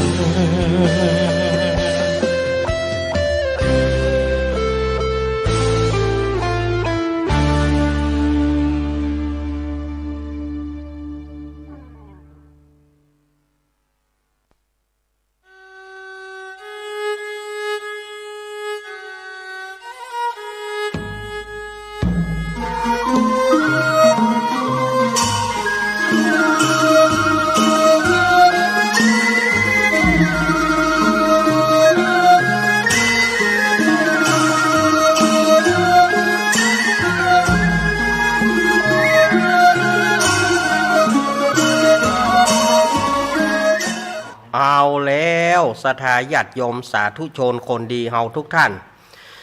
ได้2 ปี 2 ปี มาถึงช่วงช่วงหลังชั่วโมงหลังของรายการสารธรรมยามแรงช่วงธรรมะเพื่อชุมชนอาตมาก็พักฉันน้ำ ฉันยายานี่มันถึงขาดบ่ได้เนอะศรัทธาญาติโยมฉันยาเป็นยาลดน้ำตาลน้ำตาลมาขึ้นล้ำเกือบ200ศรัทธาญาติโยมว่ะโอ้ก็เนี่ยไดมอนเนาะ มันในช่วงโยมแม่อาตมาเสียก็ขาดยาไปพ่อง ช่วงลืมพ่องเมื่อช่วงแม่เสียเนาะมันบ่มีแกจิตกระใจอย่างนะก็น้ำตาลก็ขึ้นนะเฮาขาดยากับน้ำตาลขึ้นต้องใช้ยาลดน้ำตาลไปประจำอาตมาต้องบอกหมอเราว่าอาตมาเอาเป็นกรรมฐานเนอะหมอกรรมฐานอย่าได้ท่านแสดงว่าหมอบอกเคยนั่งกรรมฐานนะหายใจเข้าคืนหายใจออกลงเฮาเต้าพุทโธละเอาน้ำตาลเฮาเนี่ยหายใจเข้าคืนหายใจออกลงคืนลงแค่นั้นแหละอย่าไปคิดมากหมอว่าเพิ่มยาบ่เพิ่มคือมันอยู่อย่างเก่าก็อาตมากินเนี่ยฉีดบ่ฉีดจะให้อาตมาฉีดแวดสะดือวะยังมาวอครบเนี่ยศรัทธาญาติโยมว่าบ่เอาอีเนาะบ่เอาอีแวดสะดือยังมาครบยังมาวอครบเนี่ยฉีดแวดสะดืออาตมาตึงบ่เอารู้กลัวสะพ่องก็ฉีดนะพ่องเพิ่นก็ฉีดก็ไผจะมาเนี่ยหึงหาเนี่ยก็อุกเล่นกันไป ตะกี้อาตมาว่าจะเล่าไปจกน้อยๆคือฟังได้ฟังเพลงไป2 เพลงเนอะเจเปิดตะกี้ดำหัวปีใหม่วะดำหัวปีใหม่ของแม่อบเชยเวียงพิงกับป่อวีรศักดิ์เพลงนี้ต้นฉบับเป็นของป่อนิทัศน์ละอองศรีป่อนิทัศน์ละอองศรีเป็นผู้ฮ้องเปิดกับป่อชรินทร์นันทนาครป่ออุ้ยแล้วกันเนาะป่ออุ้ยชรินทร์นันทนาครป่ออุ้ยชรินทร์นันทนาครหรือว่าชื่อแต่ของเปิ้นคือบุญใหม่งามเมืองเปิ้นเป็นคนเชียงใหม่นี่นะป่อนิทัศน์ละอองศรีกับคนเชียงใหม่ป่อชรินป่ออุ้ยชรินนันทนาครนี่ก็เป็นคนเชียงใหม่ชื่อบุญใหม่แต่ภายหลังมาเปิ้นก็ไปอยู่ในกรุงเทพเปิ้นก็เปลี่ยนชื่อเป็นชรินนันทนาครเนาะเปิ้นได้แต่งงานกับแม่เพชรราชวราชได้นางเอกกันนะคนใดก็ลูกเพชรราลูกเพชรราเข้าการป่ออุ้ยชริน ป่ออุ้ยชรินเอาไปเหี่ยผลสุดท้ายก็ตายกับมือเปิ้นนั้นนะตายกับมือก่อนผลสุดท้ายก็ได้ตายเปิ้นก็ได้ตายจากไปนอกป่อแม่เพชรราแต่ป่ออุ้ยชรินนี่ยังมีอยู่ป่ออุ้ยชรินนันทนาครหรือว่าป่อชึงนะถ้าหูจักกันในนามป่อชึงช่อประกอบชื่อแต่ของเปิ้นป่อบุญใหม่งามเมืองเนี่ยป่อนิทัศน์กับป่อชรินเนี่ยฮ้องมา ฮ้องมาครั้งแรกแต่บาดังบาดังเต้าที่ควรผลสุดท้ายก็แม่อบเชยเวียงพิงกับป่อวีรศักดิ์เอามาฮ้อง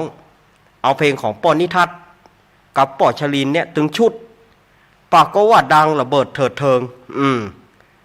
ถึงปีใหม่มากก็ดังถึงปีใหม่มากก็โอ้ถือว่าเพลงเหล่านี้ได้รับความนิยมมากๆเนาะนี่ก็แจ้งกับสถาญาติโยมอาตมาจะเอาจกเรื่องเล่ามัดติดเสาจาน สมัยตะก้อนมันโหดแหนมก็หรอสถาญาติโยมบ้านไหนเนี่ยนะบ้านไหนจะต้องมีกระแช่หรือว่าน้ำขาวหรือว่าสาโทนั่นนะเอาง่ายๆเนาะสาโท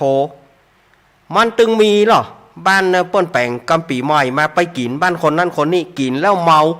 โหดแหนมกัน โหดแหนมกันอาตมาจำได้อาตมาเป็นละอ่อนมีลุงป๋อนเขาฮ้องว่าลุงป๋อนจะกิ้มลุงป๋อนจะกิ้มเขาฮ้องว่าลุงป๋อนจะกิ้มแต่เปิ้นตายไปแล้วนะเปิ้นตายไปละเปิ้นไปตายลีปุ่นเปิ้นไปอยู่บ้านห้วยน้ำเย็นลีปุ่นเปิ้นไปตายลีปุ่นแต่ก่อนเปิ้นก็อยู่บ้านอาตมานะปีใหม่โลมัดกันติดเสาจาน ป้อปั่นจะกิ้มไปคนไปปั่นปอนอ่านจานในวันนี้เป็นวันพญาวันปีใหม่เก่าลาลวงโป้นไปแล้วป้อปั่นน้ำใจน้อยใจนานนะถ้าใส่เหล้าให้หน่อยในของมันขึ้นกันเนาะคูมันขึ้นกันหัวทอห้ำไฮนะมัดไผ่หัวติดเสาจานแต่ก่อนมันเป็นละอ่อนนะการเรียบร้อยแล้วคนแต่ก่อนได้มัดกันมัดเตะนะสถาญาติโยมมัดกันติดเสานี่นะติดเก้าเป้ากะติดเก้าเป้ากะติดเสาจานกะติดเสาแรงแหม่กันนี่นะมัดกันแล้วโด่งเข้าวีน้ำเข้าหดโด่งเข้าวีก็มันก็เยอะว่าหนาวไปหนาวบอดลำเหลือหนาวจนกลางต่ำกันเขี้ยวต่ำกันโล่เขามัดอันนี้แหมโคนหนึ่งชื่อไอ้ขอมโอดเขามัดมันอย่ามันย่ำหดน้ำปนดีจริงก็เป็นญาติของอาตมาเนี่ยนะไอ้ขอมโอดเป็นญาติกันเนี้ยมันอย่าไปโหดน้ำปนดีเสียเขายับมันได้เขามัดติดเสาแรงแหม่กะติดก็เปล่ากะฮะติดก็เปล่ามาติดก็เปล่าแล้วเขาน้ำเขาโหดแล้วโด่งเขาวีมันน่ะเขี้ยวมันครบปะขามลุบปล่อยแฮขอหาออกได้กันเนอวันเดียวบ่ใจมีโหนพระเนอมันโคตรล้ำนะมันสวกล้ำถ้าจะฮื้อถูกก็วันพระบ่ใจมีโหนเดียวเนอนี่นะวันเดียวจะมีโหนพระเนอปล่อยหาก่อนขอให้ออกได้ก่อน โอ้แต่ก่อนอย่างเงี้ยกันเงี้ยเตะนะสดาญาติโยมอุ้ยปลานี่นะอุ้ยปลาเจ้เนี่ยนะบ้านอาตมาอุ้ยปลาเจ้หันตัวมาน้อยนะก็มันได้ยับไผ่รอน้ำนะจะสวัสดิ์ถึงมันตึกมันตึงบาตกได้ตึงแข็งตึงเหนียวมือมันหันตัวมาน้อยนะปัดอุ้ยปลาเจ้เนี่ยอาตมาเจื่อแต่นะเป็นละอ่อนนะก็มันได้ยับไผ่ลากจนได้ตัวมันน้อยมันลากไผ่เข้าเกาเปล่าแล้วระวังให้ดีเนอะมันจะสวุดถึงมันตกนะถ้านึกมันตัวบาตกอุ้ยปลาเจ้เนาะมันตัวบาตกอย่างใดก็ได้แข่งแต่นะมันได้ลากเข้าอันเกาเปล่าแล้วระวังให้ดีแต่มัดแหนมเขารอโด่งเขาวีเอาสมัยแต่ก่อนนี่ว่าเล่นดีกับบดีนะหักหางมดส้มหักหางมดส้มเขาฟาดบาล่างดีจะเนี้ยนะหักหางมดส้มเขาฟาดกันนะ เอาหม้อส้มใส่น้ำกะเอาเนี่ยกันบดีเต้ในสมัยก่อนเนาะโหดน้ำกันกระบอกฉีดน้ำเอาอย่างไม้เหี้ยไม้เหี้ยอุ้ยหนานมูลไม้เหี้ยอุ้ยหนานมูลเปิ้นมีก่อหนึ่งการถึงนี่มาละอ่อนไปฟอนของเปิ้นบะคอนะต้อคนเท่านั้นเดือดมาอย่างก็มาเอาไม้แฮเนี่ย ไม้อุ้ยหนานมูลเสียแถมเตื่องเปิ้นถ้าจะรำคาญเนาะเปิ้นเอากระป๋องนมนั่นนะกระป๋องนมผงดูมิ้วกระป๋องนมผงดูมิ้วดูเมกนะเปิ้นเอามาแปลงบอกฉีดขายบอก5 บาท ไทยเขาขี้แย้มเอาไม้เหี้ยเปิ้นลักไม้เหี้ยเปิ้นไม้เหี้ยอุ้ยหนานมูลไม่ใช่หนานมูลปุจจานนี่นะหนานมูลเท่าอุ้ยหนานมูลเนี่ยคนหนึ่งอุ้ยหนานมูลเท่า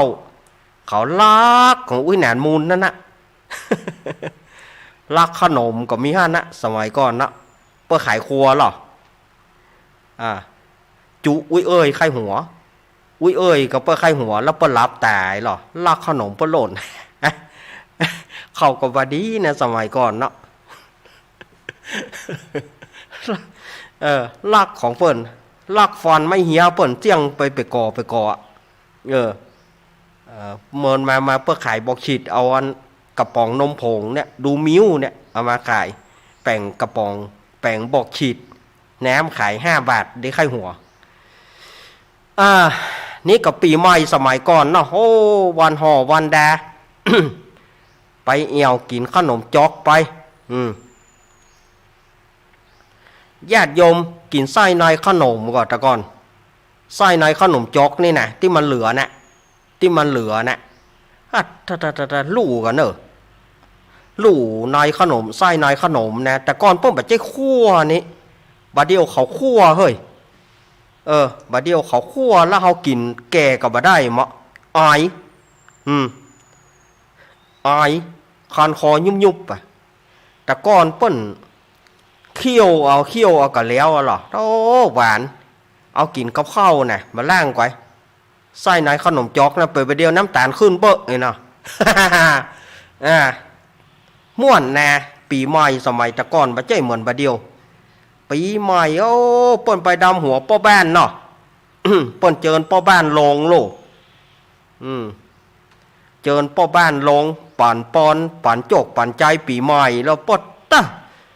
เต็มกันตั้งลุ่มก็เป็นโฮดน้ำกันเนี้ยเนอะ โฮดน้ำกันวันปากปีเปิ้นปู่จาบ้าน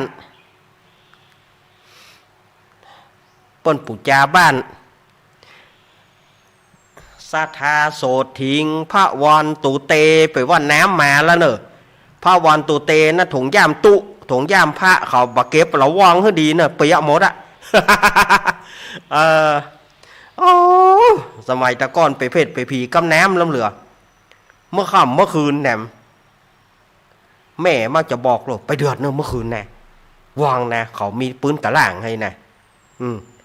มันต้องคุบขับไปปืนกระล่างกันนะห้องในห้ามเหยแล้วเขาไขประตูเข้าไปมีอะเปียหมดอะบนเฮือนอะ เป็นประเดี๋ยวเขาจะยับจะใหม่กันเนาะสมัยตะก้อนมันบัดถือกันหรอสมัยตะก้อนเล่นน้ำเล่นหนองกันบัดถือกันนะโอ้เล่นกันม่วนงานสันเล้าเต้เนอะไล่ติดกันแถมกองบ้านอาตมาฮะน่ะไอสื่อกองโลงพวกน่ะมันโพสต์สีเตี้ยพวกโลกองโลงบ้านอาตมานะมันโพสต์สีเตี้ยพวกโลไล่ติดกันนะสถาญาติโยมไล่โหดน้ำกันน่ะไอคนกลัวน้ำก็กลัวเต้นเนอไอเนี่ยมาฮื้อมันเหี้ยเนาะฮื้อมันเหี้ยกันแล้วฮะน่ะนะฮื้อมันโหดเถอะคนก็ดูกลัวน้ำแต่นี่น้ำเนอมาหังโล่นแล้วนี่โล่นกระติดอะกันตัวไปหูคิงกับสีเตี้ยว ไปหูคิงสีเตี้ยวสถานจะยกว่าไปเต็กกันเอาสีเตี้ยว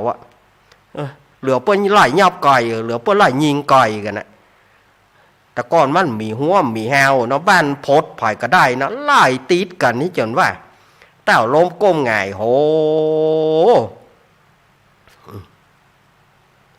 แม่ป้อนหม้อนะสมัยก่อนแม่อาตมาเปิ้นป้อนหม้อเปิ้นบัดตันได้ร้อนหม้อมีอะหม้อเปิ้นเปียหม้อดิบนะเปิ้นบัดได้เผาตลอดเอ้ยหน่อยไปเหียหน่อยแหนมนะแม่จะป้อนมาจ้างยังไงละอ่อนบอกสู่เฮ้ยไล่ตีดกันเอาน้ำหาหม้อเปิ่นกะหาหอยแล้วเปิ่นบ่ได้ตากบ่ได้เผาตัวลูกมันมียุบไปหมดบ้านอาตมาแม่อาตมาเนี่ยป้อนหม้อเนาะเดือดร้อนกันโอ้ปีใหม่แต่ก่อนมันม่วนแน่ขว้างกระปองแฮมฟ้องเขาฮะนะ3 บะโลง 7กำเดียวล้างฮะนะเขาฟ้องเขาที่บนหัวบ้านอาตมาน่ะมันเป็นเมืองเก่ามีฮัลโหลป้องแป้งงั้นนะสะพองก็ติดผ้าก้องเบะสะพองก็จะหมายจะเอาถูกบ่ถูกสะพองเลงไปเลงขี้หมูขี้หมานะล้างคว้าล้างเตือก็ไปได้ไข้หัวเขาขว้างเขาเสียงขว้างกันนะม่วนนะเขาก็จังออกไปแต่ก่อนเนาะออกไปฟังเขาเตือเขาก็ปิกมานอนฟังเขาเขาไม่ใช่รับหรอปิกมานอนบ้านมาฟังเขาคืนหุ่งเรื่องกระป๋องนะขว้างกันให้ดีก็จะตีกันให้ดีก็น้ำหดกันเดือดร้อนกันอย่าตายวันเดียวนี้มันบ่มีเมืองละมันเป็นที่อยู่ที่กินไปหมดละที่ห้านก็เป็นร้านผลไม้เป็นร้านผลไม้ร้านซื้อบ่เปิ้นฮับซื้อบ่ม่วงไปที่บนหัวตมาส่วนร้านปทุมทิพย์เก่าฮะนะร้านปทุมทิพย์เก่าฮะบัดเดี๋ยวมันเป็นที่เปิ้นซื้อผลไม้เปิ้นซื้อผลหมากลากไม้ไปบัดเดี๋ยวมันมีน้ำเหมืองละแต่ก่อนมันเหมืองมีหั่นหรอมันเป็นบ้านเก่ามีหั่นที่เก่าบะขามอะเหมืองมันมีหั่นหรอแต่ก่อนนะปัดถ้าขว้างกระปองกันนะถ้าเดียวนี้ขว้างละเมื่อคืนมาเอาแล้วได้ยินหยาเขาล่องป้องแป้งสะพองสู้บะล่ำคานกับกาสูอยู่นี่ก็ยังได้ปล่อยเขากะโอ้ยก็เขาแค่ขว้างพอเขาขว้างเขาก็กล่อมรับเขาขั้นรับเขาก็รับไปสนใจเขาอย่างเนาะ ม่วนแน่ม่วนแต่ก่อนนี่มันม่วนมันแบบเหมือนบะเดียวนี่ปีใหม่มันแบบมีสีแบบมีแซงอย่างแต่ก่อนนี่เขาขึ้นอยากจะมานี่เส้นดอยลอนี่เขาผ่านบ้านเวียงผ่านเหล่าเมียวไปเนี่ยเจอน้ำทั้งนั้นนะปีใหม่บัดเดียวผมว่ากำได้มีไผเล่นสมัยก่อนนี่เขาหนาใจเท่าถ้าจะมาเส้นดอยลอนี่ไก่บ้านเวียงไก่เหล่าเมียวไก่ตะลี่เนี่ยหดน้ำก่อนนี่จะเปียเจ้าว่าสะพองเขาจุเราอ่อนม่วนนะน้องสตางค์ตัวบ้านไอ้จะหน่อย คนใหญ่มาได้ความเลยแรงจุมันแรงควักสตางค์เราออกมาสตางค์คิงมาเอาละอ่อนนี่เขาบอกสตางค์เหรียญบ้านไอ้จะหน่อยสตางค์เปิดจะหน่อยมันก็บอก คนใหญ่มาได้เลยเขาเต็กยับ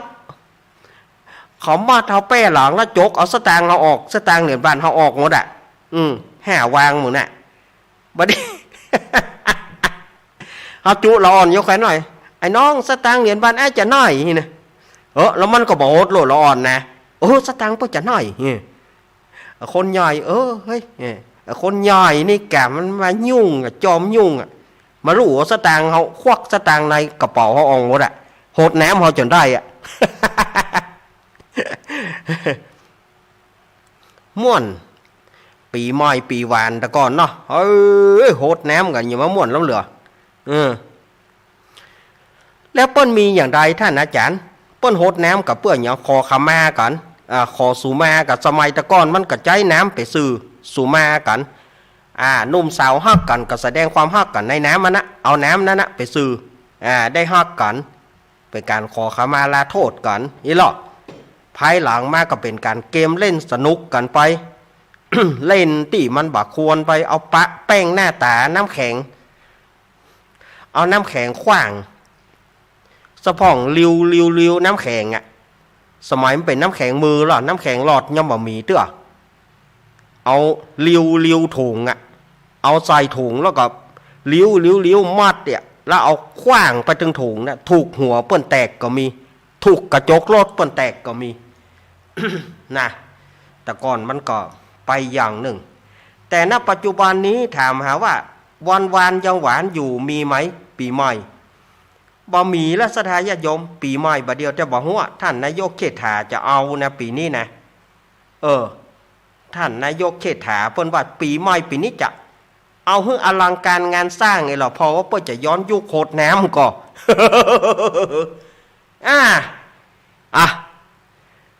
เล่นวันนี้บ่มีสาระอันอย่างเนอะช่วงนี้อาตมาภาพก็จึงยอมรับว่าพอเสียแม่ไปแล้วจิตใจมันก็วิวว้าวสถานญาติโยมมันบ่มีแก่จิตแก่ใจแล้วก็อย่างก็บ่ค่อยสบายตัวก็เลยบ่ได้มีสาระอันอย่างเก็บขี้เก่าขี้หลังนะมาอู้กันสถานญาติโยมว่าเก็บขี้เก่าเหล่าขี้หลังนะเอามาอู้กันฟังลุงอ้ายมาละเรื่องวันนี้ลุงอ้ายซ้อหาตี้วันนี้นะลุงอ้ายจะมาเล่นละครให้ฟังหรอลุงอ้ายไปปะกับตัวเก่าสดร้อนลุงอ้ายว่านะไม่ได้เนี้ยโทษเฮียไม่ใหญ่ลุงอ้ายเยี่ยวก่อนสวัสดีปีเยี่ยวฟังเจื่อก็เยี่ยวก็กะกูขอใจอู้กันกะโอ้ยเนาะสวัสดีปีใหม่เด้อลุงไอ้เด้อลุงไอ้โวว่ากำกะยุงทองกำกะยุงวันฮือกันเนาะครับสวัสดีพี่ไอ้โวเด้อวันปีใหม่นะครับเยี่ยวกะกูจ้างท่าก่อนเดี๋ยวกูบ่ได้ย่างเจ้าชวัดยีชวีดัดคุณผู้ฟังเนาะอีกไอ้เนาะช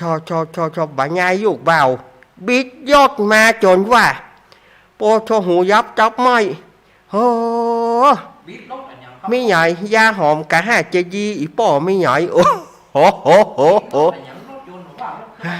วันนี้เอายกเครื่องมาว่าโปชโมสังโคมาเอายอ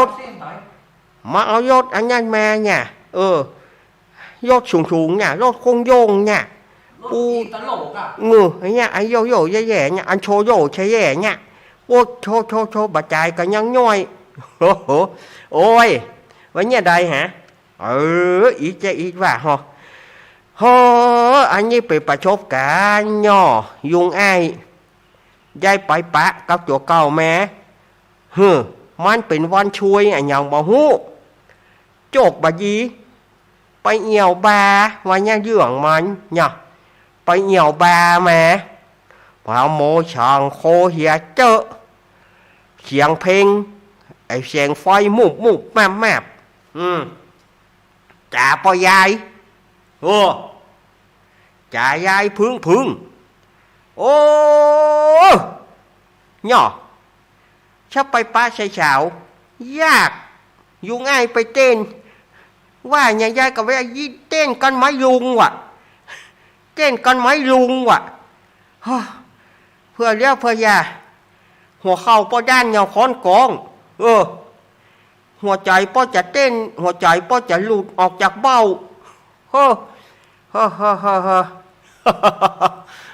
ก็ตัวจะไปเล่นเนี่ยอย่างว่าตัวเท่าอะไรอย่างกันไปเหี่ยวขับบา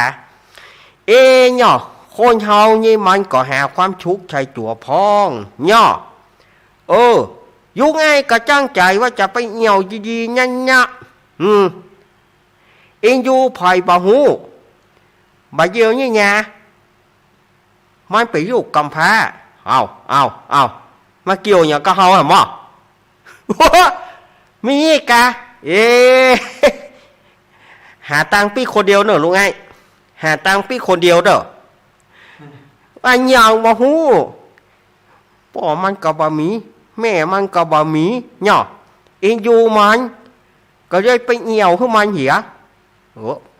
มาต่างเฮาหยังไปเกี่ยวหยังก็เฮาตัวจะไปย่ำไป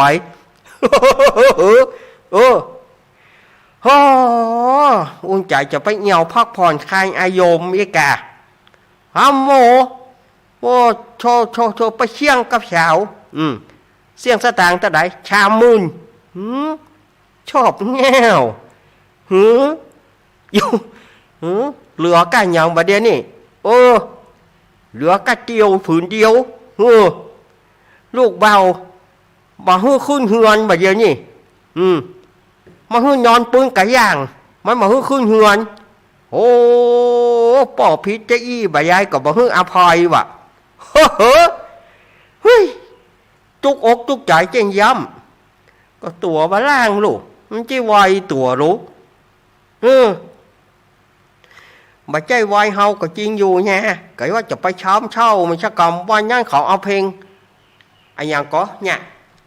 แบกเมจิกวอร์มึนมาเปิดก็หัวใจจะวายยังไง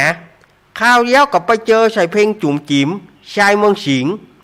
ก็ปอปดโชหายใจปอบ่พดอันนี้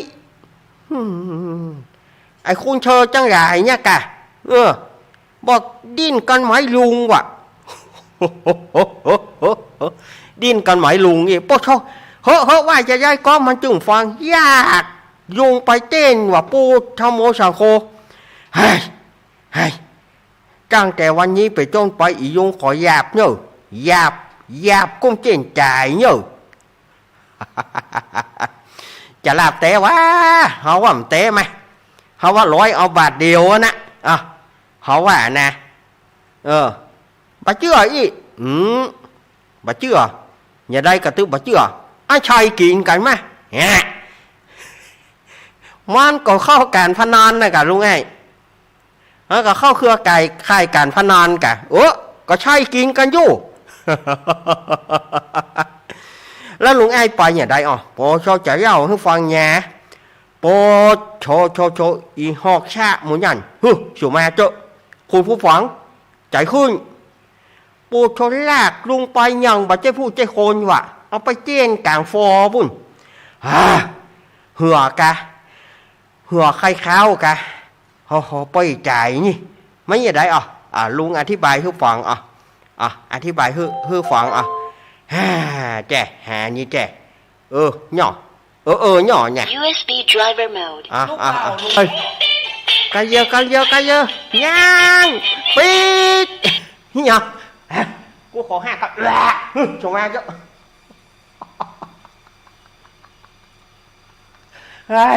เป็นอย่างไรพ่อลุงกูขอห้าชักก็ชงมาเยอะปุ่นกี่ข้าวกินย้ำอยู่ชงมาพี่ไอ้โมครับเฮ้ยเป็นอย่างไรพ่อกันเยอะก็ฟังชาวchưaพี่อย่าติ่งเขานะ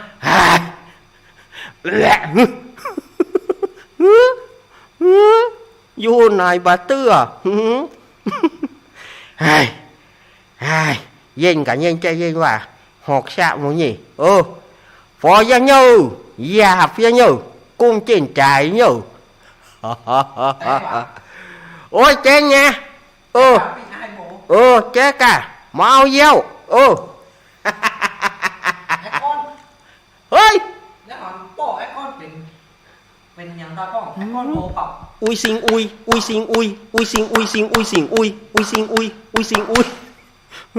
ชอบไปชอบบอดมาเฮ้ยอยู่ไหนวะเตื้ออุ้ยสิงสวัสดีไอ้ก้อนโบบอดปีใหม่เนอะสวัสดีวะเฮ้ยแล้วพ่อไอ้ก้อนเป็นอย่างไรพ่อชอบบ่เฮ้ยเปิ้นว่าจะไปตังกูนี่หรอว่านะตังกูเรื่องของแหมเทวดาเรื่องของเทวดาแหมไม่เกี่ยวไอ้หรอว่าโทรหาฟิตอกกี่จ่ายฮะทุกฝ่ายมาช่วยพ่อให้หันในขี้แล้วอุ้ยสิงเอาอย่ากำมาเฮ้ยพี่ไอ้โมเฮ้ยลูกเบาสมน้ำหน้าครับเบาผ่านอย่างไรคือลูกเบามันกระชุกมันกูอย่างจะบอกเฮ้ยเขาช้ำจับกูเข้าไปแขวนข้อจ่ายที่เขาบ่ผ่านเงาอยู่ไอ้ก้อนเฮ้ยถ้า ฮะเก้ามันหมอกหมาน้อยเนี่ยนะให้ปล่อยแต่เนี่ยนี่เฮ้อให้บอกซื่อๆหมอกหมาน้อยนะให้ปล่อยเนี่ยให้บอกปล่อยรู้ห้ามไปโคนมาได้เนอะ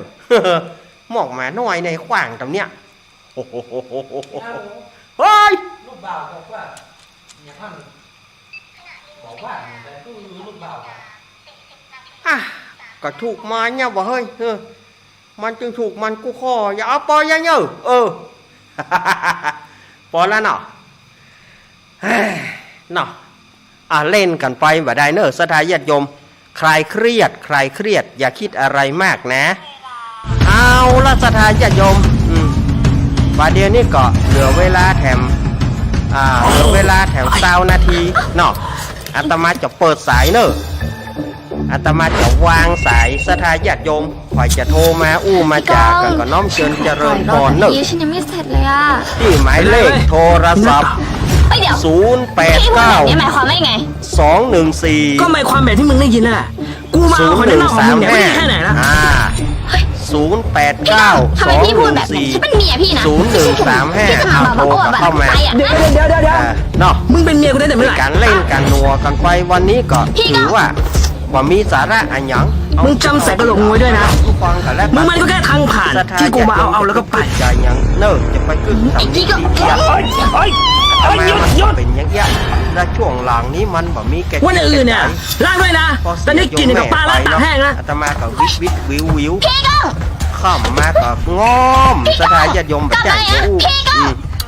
ให้ก็ให้บอกเจริญปอนเจริญปอนอีสัน ยายพร นี่มึงทะเลาะกับผัวมึงอีกเหรอ เปล่าอะไรนะฉันสองคนเห็นอยู่เนี่ย ยายพรนั่นนี่ก่อนยายพรปิดวิทยุก่อนเดี๋ยวกันอย่างว่ายายพรพี่พูดอะไรอ่ะพูดให้มันดีๆหน่อยนะพวกพี่จะไปใส่ปุ๋ยไม่ใช่เหรอก็รีบไปสิจะมายุ่งเรื่องของฉันทำไมน่ารำคาญจริงแค่เนี้ยฉันก็ปวดหัวจะตายแล้วปวดหัวแล้วไม่ตามผัวมึงไปอ่ะไปดูมันทำ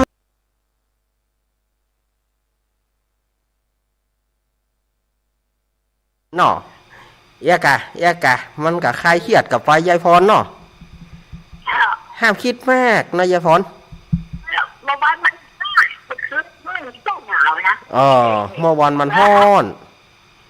นั่นนะคือสองวันจะได้กูหนาวน่ะบัดเดี๋ยวนี้วันเดียว2 ฤดูนะนะปรากฏกันไอ้โยแย่ๆน่ะเมื่อคืนเปิดพัดลมเนาะยินดียายพรเนอร์ขอบคุณขอบคุณยายพรกดวางเพื่อจิ้มยายพรร้องวัวแดงสันกำแพงเชียงใหม่มาละสายแรกยายพร0892140135เล่นหนัวกันไปจะไปถือไปตืออาตมาเนอะขอทำงานเนาะเหือปูไอ้นะกะแฮะให้เกี่ยวยังเปิดเม็ดเจ็ดไปเกี่ยวยังแฮมอ่ะมินี่อยู่มีไผว่าไงจะจีหมดอ่ะไผว่าเขี้ยวโยมหมดอ่ะเขาเดียวมาตีผมนี่ผมยาวเขี้ยวพี่อาโวลุ่มเหมือนกันเนาะใหญ่กาไม่ใช่เรื่องของคิง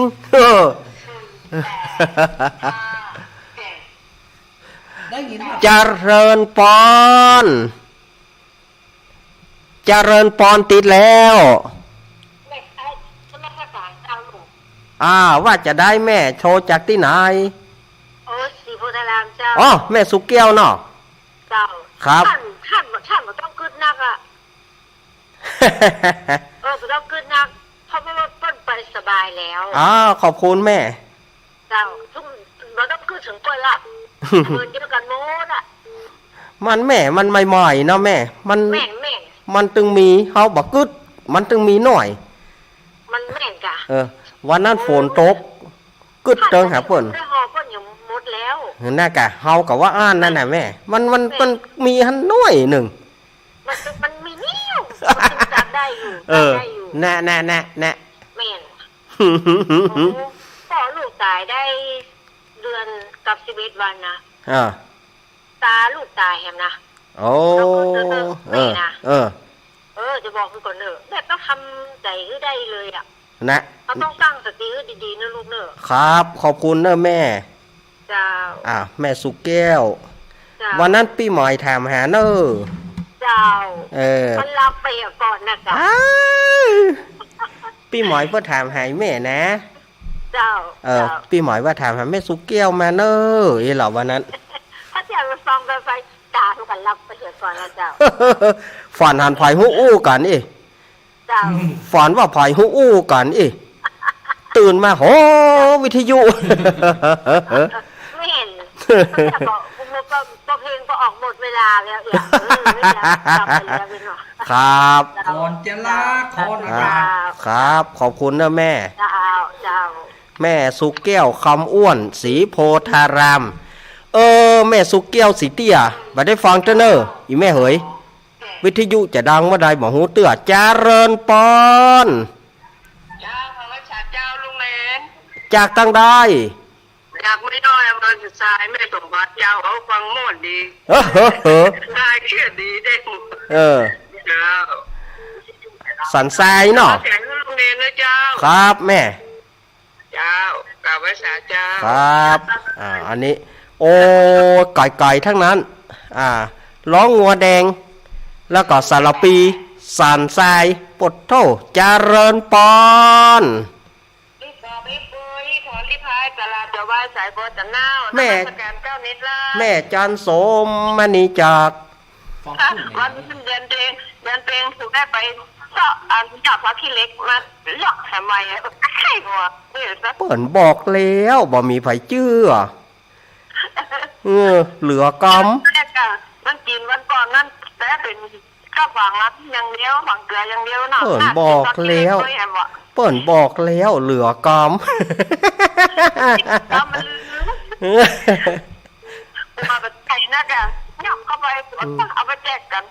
บ้านกับบ้านกันเตะวันนั้นกันเตะนะแบบข้าลูกกันกิน นะเหลือกำลูกเหลือกำเต้า เนี่ยรับมาที่นาหลังเนาะ บ่ได้ไปสักกาแม่มันช่วงชุกละฮุกเนาะ แม่ฝากตองอันไปเรื่อยท่านหากสมจัดไปเลย ครับครับ จัดไปทำบุญด้วย ครับขอบคุณนะแม่ เจ้า ครับ นมัสการเจ้า ครับ ลูกเนนบ่ได้ไปแม่เหยเพราะว่า วัน ก็จิ้มครับแม่ วันที่21เนาะ21 22 ใส่อุ่นแต่ได้เข้าแม่ ก็ยังช่วงของอันไอ้อย่างก็ช่วงของจะเก็บดูกแม่เนาะมาเก็บดูกโยมแม่ก็คือวันที่23อย่ามันบัดดูต่างได้ไปตัวแล้วหมอนัดตัวเจริญปอน ไหว้สาเจ้าลุงเน้น แม่จากที่ไหนแม่สุพิษกะ ใช่ อันนี้ แม่ อ๋อ ตายพี่ แม่มาริวาน ไม่อายสัตว์ แม่ อื่น แล้ว แม่มาริวานพี่เคาะงาน แม่ละเจ้า โอ้ยว่าได้แม่ ไม่อายสัตว์อื่น แม่ก็ฟังก็ชัดเจนอยู่แม่ก็กำลังใจเจ้า เอ้ยเออ นะคะ ไม่อายสัตว์อื่น อินดูแม่เนาะ ก็ม่วนอยู่เราไม่ทานเนี่ยก็ม่วนอยู่แต่ฟังแม่ลูกมาแต่เดียวนี้ ตั้งบ้านแม่มีก็แปลงข้าวแตน มีก่อนประเดียวไม่ค่อยมีแล้วเนาะ ซื้ออย่างเดียว ซื้ออย่างเดียว น้ำมันก็บ่ได้นี่น้ำมันก็บ่ได้จืดเนาะมาเดียวเนาะ เจ้า ซื้ออย่างเดียว ซื้อหมดของประเดียวอ่ะไม่หายนะ ง่ายแต่ก่อนนี่ต้องซื้อน้ำมันวะเอามาทอดมาจืดเอาไว้อันนี้อย่าแม่ เอาไว้บนคือพุ่นเอาไว้ต่ำก็บ่ได้ละอ่อนจะลานจะเสี่ยงหมด แม่เฮาคันนี้นะโหดนะ อันเต่าอันจานคนของเดียวนี่โคตรกันอยู่นะเนาะ โอ้โคตรกะเดี๋ยวนี้เป็นเรื่องเป็นราวกับมัดกันติดเสาจานน่ะ ไหลกันได้ไหลกันได้ ไล่กันนี่จะว่าเรื่องหลัง น้ำก่อนว่าแต่ก่อนนะ ละอ่อนที่หนังละอ่อนเท่าที่หนัง กลัวน้ำ น่ะกะ ไปฟังกับหวานอยู่รู้ ครับ เพลงเก่าสุด เราอ่อนเท่า ครับ เจ้า À, อย่างนั้นเนอะแม่ ครับ ใจไม่ได้ ครับฝากความกึศเติงหาแม่เจ๊ตัวเนอ เจ้า ครับ ถ้าไหนเขาไปตะกันเนาะหลายอยู่ ครับลูกเสียได้แม่มันหมอนัดแล้วก็กับงานแม่ยังบ่เสร็จแล้วก็หมอนัดตัวนัด2 วันเกินเนี่ยมันเลยบ่ได้ไปสักกำหอ เจ้า เอาตัวเก่าเข้าสบายเห็นก่อน น่ากับแม่เอ๋ย เจ้า เนาะยินดีแม่เนอ เจ้าไว้เจ้า แม่มะริวันพี่เคราะห์งานอำเภอ ครับแม่ แม่อายจังหวัดเชียงใหม่ฟังแม่อายมาละแม่อายมา2 สายแล้วก็มีหน่อยชัยประการฝังแม่บัวพัดกุลอนก็หายเซฟแม่สมพัดแม่สุพิษมาแม่บุญกแม่บุญแม่บุญกกัดก้อม แม่กรแม่พรป่าเศร้าดอกแม่รีต้นเป่าดู สมัยคนงามดอนตันมาดิมก็ได้เด้อ ปีพี่สมัยคนงามไหมเนาะแม่สุพิษว่าอย่างกับแม่สุพิษว่าสาวสวยเสียงหวาน เจว่าปีพี่สมัยคนงามไอ้หรออ๋อลเปิ้นมีลูกหยอดเปิ้นได้บัตตาเสือเปิ้นกินบัตตาเสือก็ไปประจำเนาะกินลูกยอ เฮานี่มีฝ่ายยอเฮา เนาะว่าเล่นกับได้แม่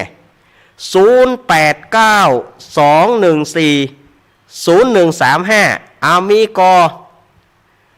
พี่น้องเศร้าอีสานโทรมานำกันแน่ก็ได้เด้อมื้อนี้เนาะโทรมาเว้านำกันแน่อยู่ไส อาตมาก็ได้ยินไก่สุดนะไก่สุดๆนี่จะมีก็ฮะมีก็ถ้าว่ามีก็จะเอวังแล้วนะลำปางมีไหนวันนี้ลำปางมีสักสายลำปางแหนลำปางมีสักสายเน่เขาหัวลงแล้วฟังหนากัดไอ้หนอกโตขึ้นมามันยุ่งเลยปล่อยออกปล่อยมา ลำปางไปทางใดหมดลำปางก็บ่มีที่ไหนก็บ่มีก้าฝางแม่อายถ้าเนอะวันนี้นะก็ร้องงัวแดงแม่อายมาแม่มาริวันแล้วก็แม่อันอย่างก็แม่จันสมป้อบุญศรีป้อน้อยบุญปอนก็หายแซฟแต่ป้อน้อยบุญปอนมโนครไปเฝ้าสวนบะตื่นก็ป้อนสวนบะต้องก็หาเฝ้าสวนกระท้อนน่ะบะตื่นหลวงเจ้าของลูกทุ่งนี่โทรมาหาเนี่ย เปิ้นเฝ้าอันนี้เนอะเปิ้นเฝ้ากระท้อนหลวงป่ะน่ะบะตื่นหลวงป่ะน่ะมีแล้วบ่มีก็จะเอวังแล้วนะมีไฟโทรแล้วเนาะงานอาตมาเนอะใกล้ๆนี้31 มีนา1 เมษาเชิญชวนคณะสถาญาติโยมทุกท่านเนอะไปร่วมกินร่วมทานกันแล้วก็วัดดอนตาลเนอะวันที่6-7 เมษาแล้ววัดฝ่ายหินก็หลังปีใหม่เนอะ21 เมษาจะไปลืมไปร่วมกินร่วมทานกันนะเปิ้นจะมีประเพณีนะว่าโดยเฉพาะวัดฝ่ายหินนี่เปิ้นมีประเพณีแล้วเปิ้นจะฉลองพัดยศของท่านพระครูใหม่ท่านพระครูใบดีกาสมัครยานะสีโลเปิ้นได้เป็นพระครูใหม่จริงๆหรอพระครูใบดีกาสมัครยานะสีโล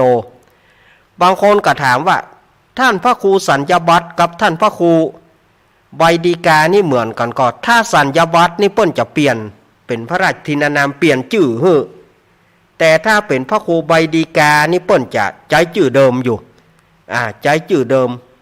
เปิ้นบ่เปลี่ยนอย่างเช่นว่าพระครูสมุพระครูปลัดพระครูใบดีกานี่นะเปิ้นจะเป็นชื่อเดิมเปิ้นแต่ถ้าพระครูสัญญบัตรจริงๆนะเปิ้นก็จะเปลี่ยนชื่อเปลี่ยนฉายาเนาะอันนั้นเป็นพระครูสัญญบัตรอย่างที่เปิ้นไปฮับจอมตอง วันนั้นเพื่อก็เป็นพระครูสัญญบัตรกันเนาะเอามอกตะวาครับ เปิ้นฮับกันตะวาเนาะท่านพระครูอันนี้ก็แจ้งกับสถาญาติโยมเนอะงานจะไปงานไหนก็ได้สะดวกบาสะดวกมาวันเตะมาวันรองก็ได้ยินดีต้อนรับวันหลังก็ได้ ไม่มีปัญหาเนาะไม่มีปัญหา no problem เฮ้ล่ะno problem ไม่มีปัญหาเมื่อใดก็ได้อาตมาภาพไม่จำกัดจำนวนอีลูกเนาะวันนี้เล่นกันไปอู้กันไปม่วนกันไปโอ้วันนี้มีกะเตวดาหอเตวบุตรมีสักตนโอ้ยเปิ้นแบบเจ็บหอมเปิ้นแบบเจ็บหอมไปโตนเปิ้นหอมไปโคนผ้าหอมไปโคนนิดตุ๊กเจ้าเอาละแหมสายเดียวเนอะมาละสายสุดท้ายจากทางใดเจริญปอนการนมัสการลูกสามารถเนนรักเจ้าอีแม่อยู่ไหนแม่อินทนินสีติแม่น้อยเมืองปางจากพระพุทธบาทอุดมเจ้าวันนี้ครบแล้วเนอะฝางแม่ไอชัยประการแม่แบบนี้แม่ที่ไปป้าอาจารย์เน้นรักที่อันปะที่ปรมบ่อสาวาที่ลูกฝากซองฝากอันอย่างไฟที่แม่ไปคือท่านมหาเสาแก้วครับท่านมาแม่ก็มาบาดสบายแบบเดี๋ยวนี้แม่เป็นคนไข้ติดเตียงติดไม่อย่างแกะออกเอาน้ำโหดแกะออกไปคือมันติดอันนั้นก็เนี่ยหมอเพิ่นจะนัดวันที่1เนี่ยจะได้ผ่าตัดพวกแต่ว่าอย่างไงหัวล้มกระดูกมันแตกไปท้องกระดูกสันหลังเนี่ยกันกำลังใจให้เนอะแม่ก็ฝากไปทำบุญเปิ้นอยู่ครับวันเกิดของอันเจ้าคณะอำเภอเปิ้นก็เนี่ยพอดีญาติกันเพิ่นก็มาเขาก็ฝากทำบุญไปทั้งเปิ้นเนี่ยสาธุได้ซีเรียสสาธุนี้ได้อยู่แกออกเด้อเวลาหมดแล้วแม่ครับท่านแม่ไปนะครับสุมาเนอเวลาหมดแล้วแม่บัดสามารถจะอู้ต่อได้สุมาเนออาตมาขอเสียมารยาทขอสุดท้ายมาหมดนะครับขอเสียมารยาทหน่อยสุมาเตอะขอสายสุดท้ายบ่มีละแกบ่มีละสุมาเนอทั้งนี้อยู่ครับอาตมาขอเสียมารยาทหน่อยตอนหน่วยอยู่เอาละสุมาแม่อันอินทนินเนอเพราะว่าเวลามันจำกัดเนาะขอสายสุดท้ายครับผมต้องมาได้เลยเด้อถ้าบ่มีก็จะปิดแล้วเนอะบ่มีจะปิดคอดแล้วนะเนาะอันนี้สุมาเนอะเพราะว่าอีแม่เฮ้ย